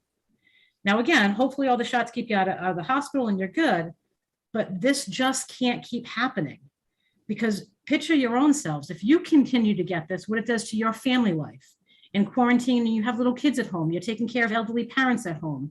It's extremely hard for staff. We talk about social emotional well-being. It's not there. So again, I'm not asking us to shut down schools because I agree with Mr. Levis and Mr. Cowart that schools are important. We need to have those relationships with kids as much as possible. But on the same token, I ask you to monitor the data because if we are only 2 weeks into school and you've had over 70 staff positive and over 300 students, at some point taking a pause to make sure people are safe is a reasonable expectation. So again, I ask you, if you've never looked at that dashboard, you need to look at that dashboard and understand the stress that kids, administrators, central office, and teachers are under. And as Don said, when you don't get a break all day long, you've all had your children, they're grown. I'm sure you remember when they were terrible twos and whatever you want to call fives. I'm not going to try to think of a word that begins with F, whatever you want to call tens, whatever word begins with T, whatever you want to call the teens. But if you're on all day with no break because you have to cover for somebody else's class, it's really, really, really, really hard to keep your patience, to keep your smile, and to keep your sanity. So we're there right now where the staff is busting at the seams saying, I just can't do more.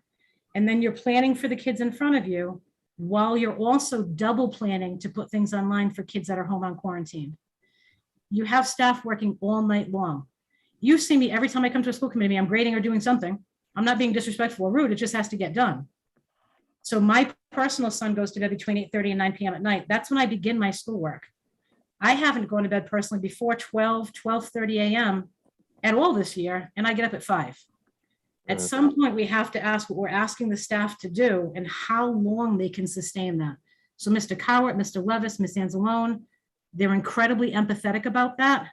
So I want to thank them for that, but I want to make sure the committee knows exactly how hard everyone is working and how long you can ask them to sustain that. And that's from the superintendent's level all the way down to the supervisory assistant, to the teacher assistant, to the custodian. It's really hard to be in school right now. But so I just ask you to recognize that, and I appreciate it. Thank you, Kelly. I think we probably all understand that. It's a very difficult thing that folks are going through from all kinds of levels. So I think we get it. I certainly get it. I don't think there are any other attendees with their hands up. Mr. Murphy?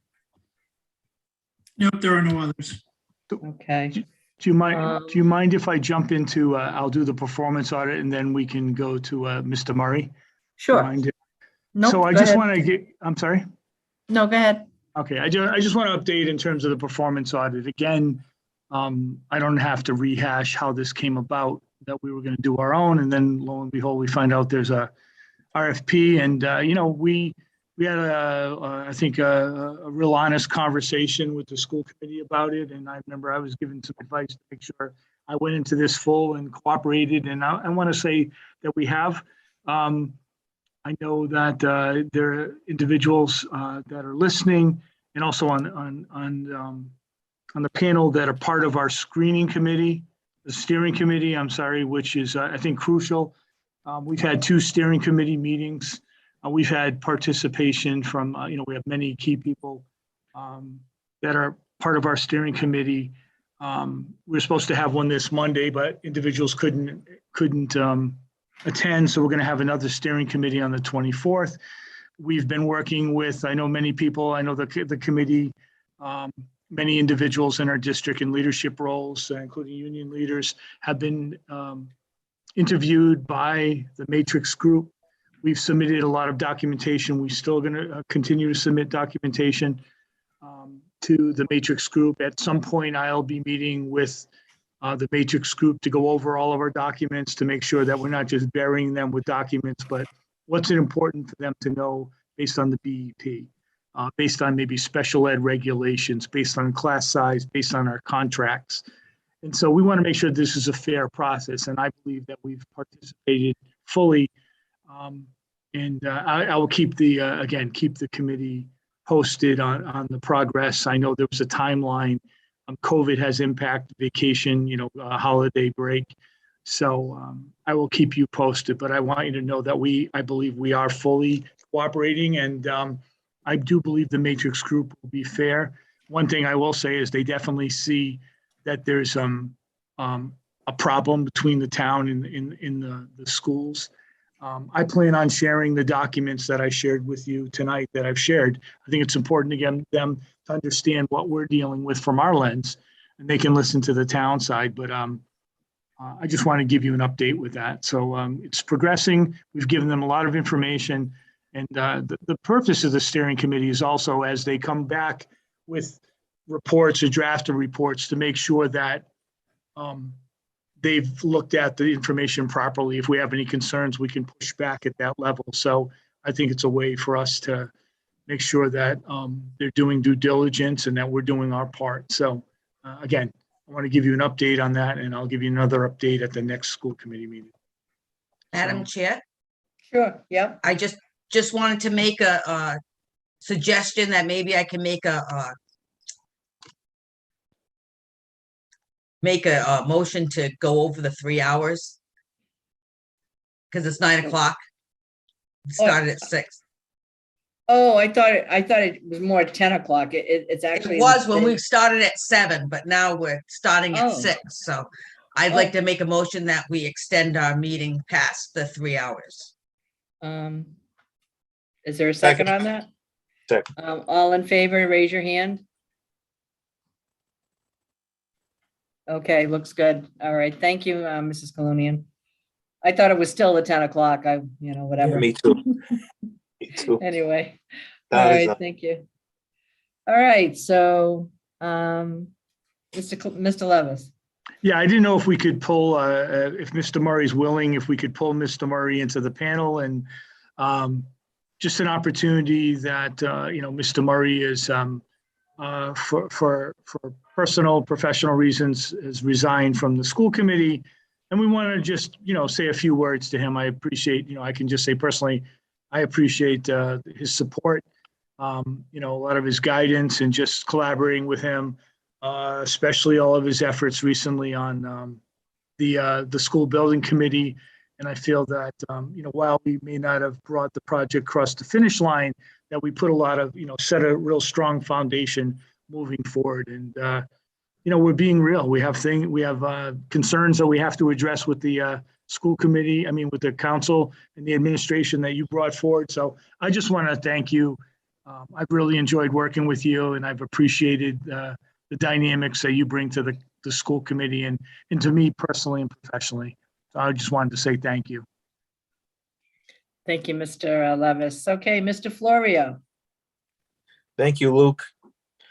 Luke, I always thought you'd be a great town manager. I was just hoping you'd be the town manager of Coventry. Could still happen. It could still happen. You're only an assistant, but you're going to make town manager for sure. And I hope you come back here because we need you. You did yeoman's work on the school building committee. You were great, just great. And I'm going to miss you. Even though I used to tell you, you're talking too long. I'm going to miss you, Luke. Thank you, Mr. Florio. Mrs. Colonian?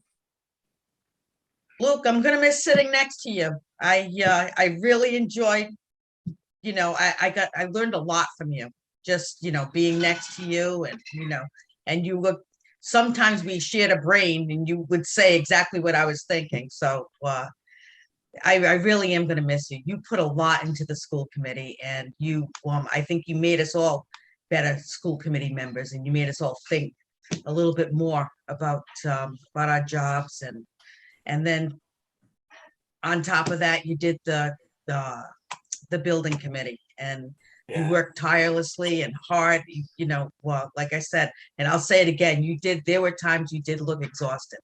You had gone from one meeting to the next, you worked all day and then we had our meetings till 10:30 at night sometimes. So I just want to tell you that I appreciate you and you really put a lot into this and the town was lucky to have you. And maybe someday you will come back as town manager. We'll see. But good luck to you. Best wishes. Thank you, Donna. Appreciate it. Thank you, Mrs. Colonian.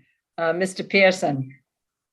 Mr. Murray, definitely good luck with your career path. I understand the reasons why you left school committee. I think I sent an email to you saying it is disappointing because, I think both of us, when you came on school committee, we're like, this is the guy I'm going to be at odds with. But no, quite often we found ourselves in agreement on the same page because you came with a genuine sense of moving the school committee forward, moving the school department forward, what's in best interests of our students, of our staff.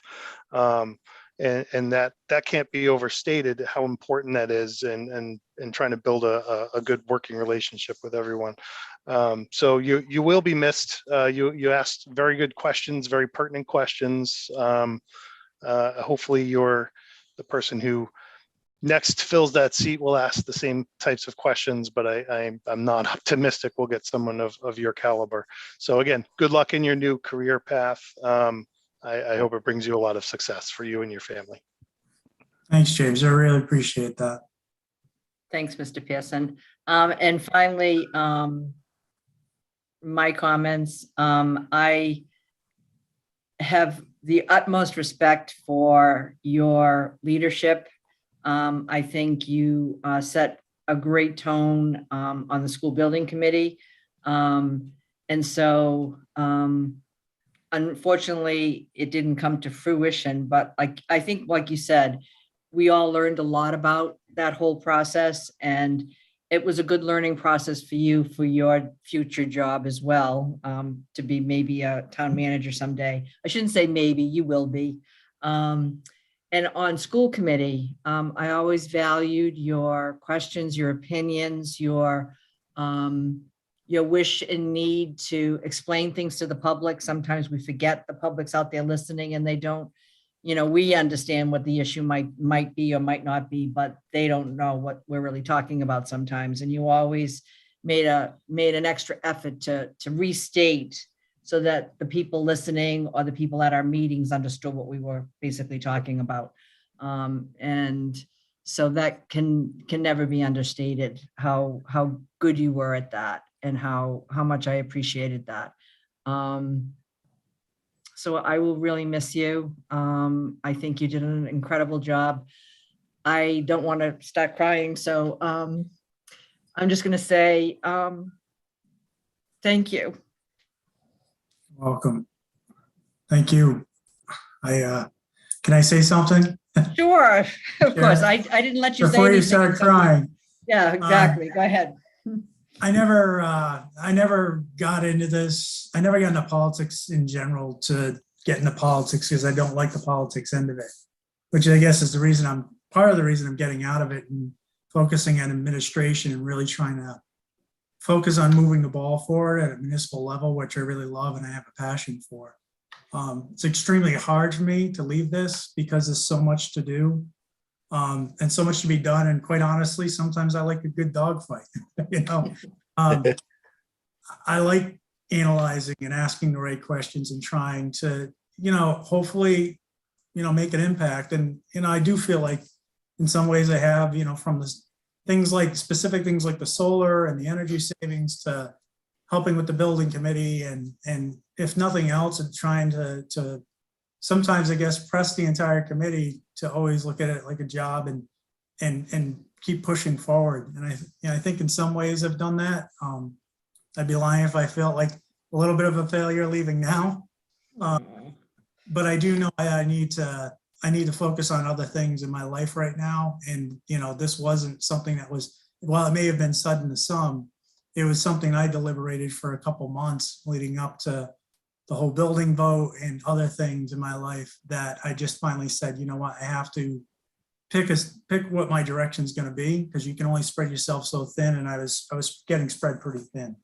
So it is a volunteer effort. I'll just put the pitch out there for anybody watching or anybody who is interested in making a difference and trying to advance the town goals to get involved, run for the position. I always encourage, I never liked running unopposed because I think that people should get engaged and involved. And you really don't know what it's like until you walk in the shoes of somebody who's an elected official.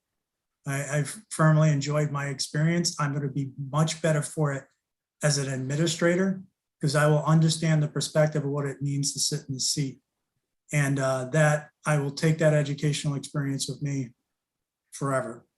So I've appreciated all of you for all your different perspectives. And James, yes, I had the same impression coming in, but I have to say, I really enjoyed our debates and our conversations, and I think we developed a really good working relationship, and I appreciate that. So I appreciate all of you just always opening up, doing the work, showing up, and making it happen. And I hope moving forward, it's smoother sailing. I'm sure things will come around. They always do. Stay positive. But my final comment too on that is you were always optimistic and positive. So that's always a gift in a public official. And before I let other people talk, I just wanted to say, I think South Kingstown is very lucky to have you. And your family is very lucky to have a father who wants to spend quality time with his family as well. and that, like you said, you were just spread so thin. We understand 100% how it just can wreak havoc. If you're at meetings every night and you barely see your kids, except in the morning, when they're all already hustling off to school, that's a hardship for a parent. And so, I can understand that 100%. So before I put it out to the public, is there anyone on the panel that would like to make any comments or say anything to Luke? Just raise your hand, Mr. Sands. Yes, Luke, what I respect about you the most is that you led when you had to lead. And this is pretty much in the building committee. You led when you had to lead, and you let others lead when you felt it was the right time. And I really appreciated that because you gave me a chance to sort of lead from a finance perspective. You were also very thorough. And I really appreciate the thoroughness that you thought things through to the nth degree. And you were always very fair with your questions and where we should go, even though it might not be in our favor or in my favor of what I was bringing up. You were always thorough about it and gave us you gave us the benefit of understanding what we've missed, and I really appreciated that as well. Your questions were great, and they were, as stated, they were always pertinent. And I guess the best thing that I can say about this, the fact that you're leaving, is your kids are really going to appreciate it. I don't know if they will or not, but I hope Oh, No, they will. They will. Thank you. I've appreciated our working relationship very much, and I wish you the best, Harold. Anybody else before I put it out onto the public? All right. Are there any attendees that would like to say anything? It looks like Mrs. A is out there. Mr. Murphy, if you could bring her in. Will do. Okay, Amy, you're up. Mr. Pearson, I'm amazed. You did such an amazing job explaining Luke there. Thank you very much. I wanted to say, Luke, that it's been my pleasure getting to know you and working with you, whether it be at Western Coventry, on the building committee, or at school committee. And it's also been wonderful getting to know your amazing family. Angie, Abby, Parker, and you all have the same huge heart. And it doesn't matter what project or what event or what, really anything that you did, Luke, that heart showed through. So, and same thing with your family. So thank you very much. I'll always appreciate and respect our time together, again, on any one of those areas, whether it would be building committee, school committee, or at Western. I don't know if you know this, Luke, but I'm a football fan, and I think Vince Lombardi really has a quote that sums you up. So the price of success is hard work, dedication to the job at hand, and the determination that whether we win or lose, we've applied the best of ourselves to the task at hand. And honestly, Luke, that sums you up, your hard work, your dedication to the job at hand, your determination, and like Kathy said, always positive, whether we win or lose, and you applied yourself, the best of yourself, to every task at hand. Thanks, Luke. Really going to miss you. Thanks, Mrs. A. And the feeling's obviously mutual. Now you're going to make me cry. Jeez. That was lovely, Amy. Wow. I think she was Anybody- working on that all day today because I I didn't see bet her she around at was. all. She Right. collected all her Well- thoughts and her quote. Oh, wow. Well prepared as always. Always Yeah. prepared, always prepared. Any other attendees out there that would like to speak? I don't see any other hands. Just best of luck, Luke, for me. Thanks, Jim. It's been a pleasure. So thanks for coming, Luke. I was glad you were able to come to this meeting and that we could recognize your service. Our hats are all off to you, and we wish you the very, very best of luck in South Kingston and in the future, in your certification process to become a town manager, et cetera, et cetera, et cetera. Stay healthy. Yep. Get out there in the kayak this summer, get your exercise in with your family, and we'll hopefully see you. Maybe you'll come and listen to an occasional school committee meeting because there's some issue that you're curious about or want to know something about. So Well, I wanted to leave you with, I'm not falling off the face of the earth. I'm not moving Yep. down. So, I remain a resource and I do still care about this community.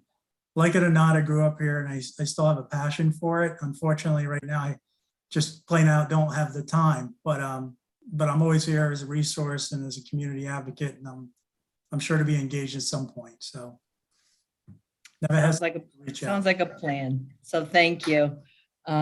We appreciate that. All right. So the next item looks like it's citizens' comments. Are there any citizens' comments out there? Doesn't look like we have any. Nope. So is there a motion for our next meeting on January 27th? Chair, I make a motion that the next virtual meeting of the school committee be scheduled for Thursday, January 27th, 2022 at 6 p.m. I second the motion. And if we could just have a hand raise on that. Okay, motion carries 4-0. And finally, adjournment, I have 9:31. Madam Chair, I make a motion that the meeting be adjourned at 9:31 p.m. And good night, Second Luke.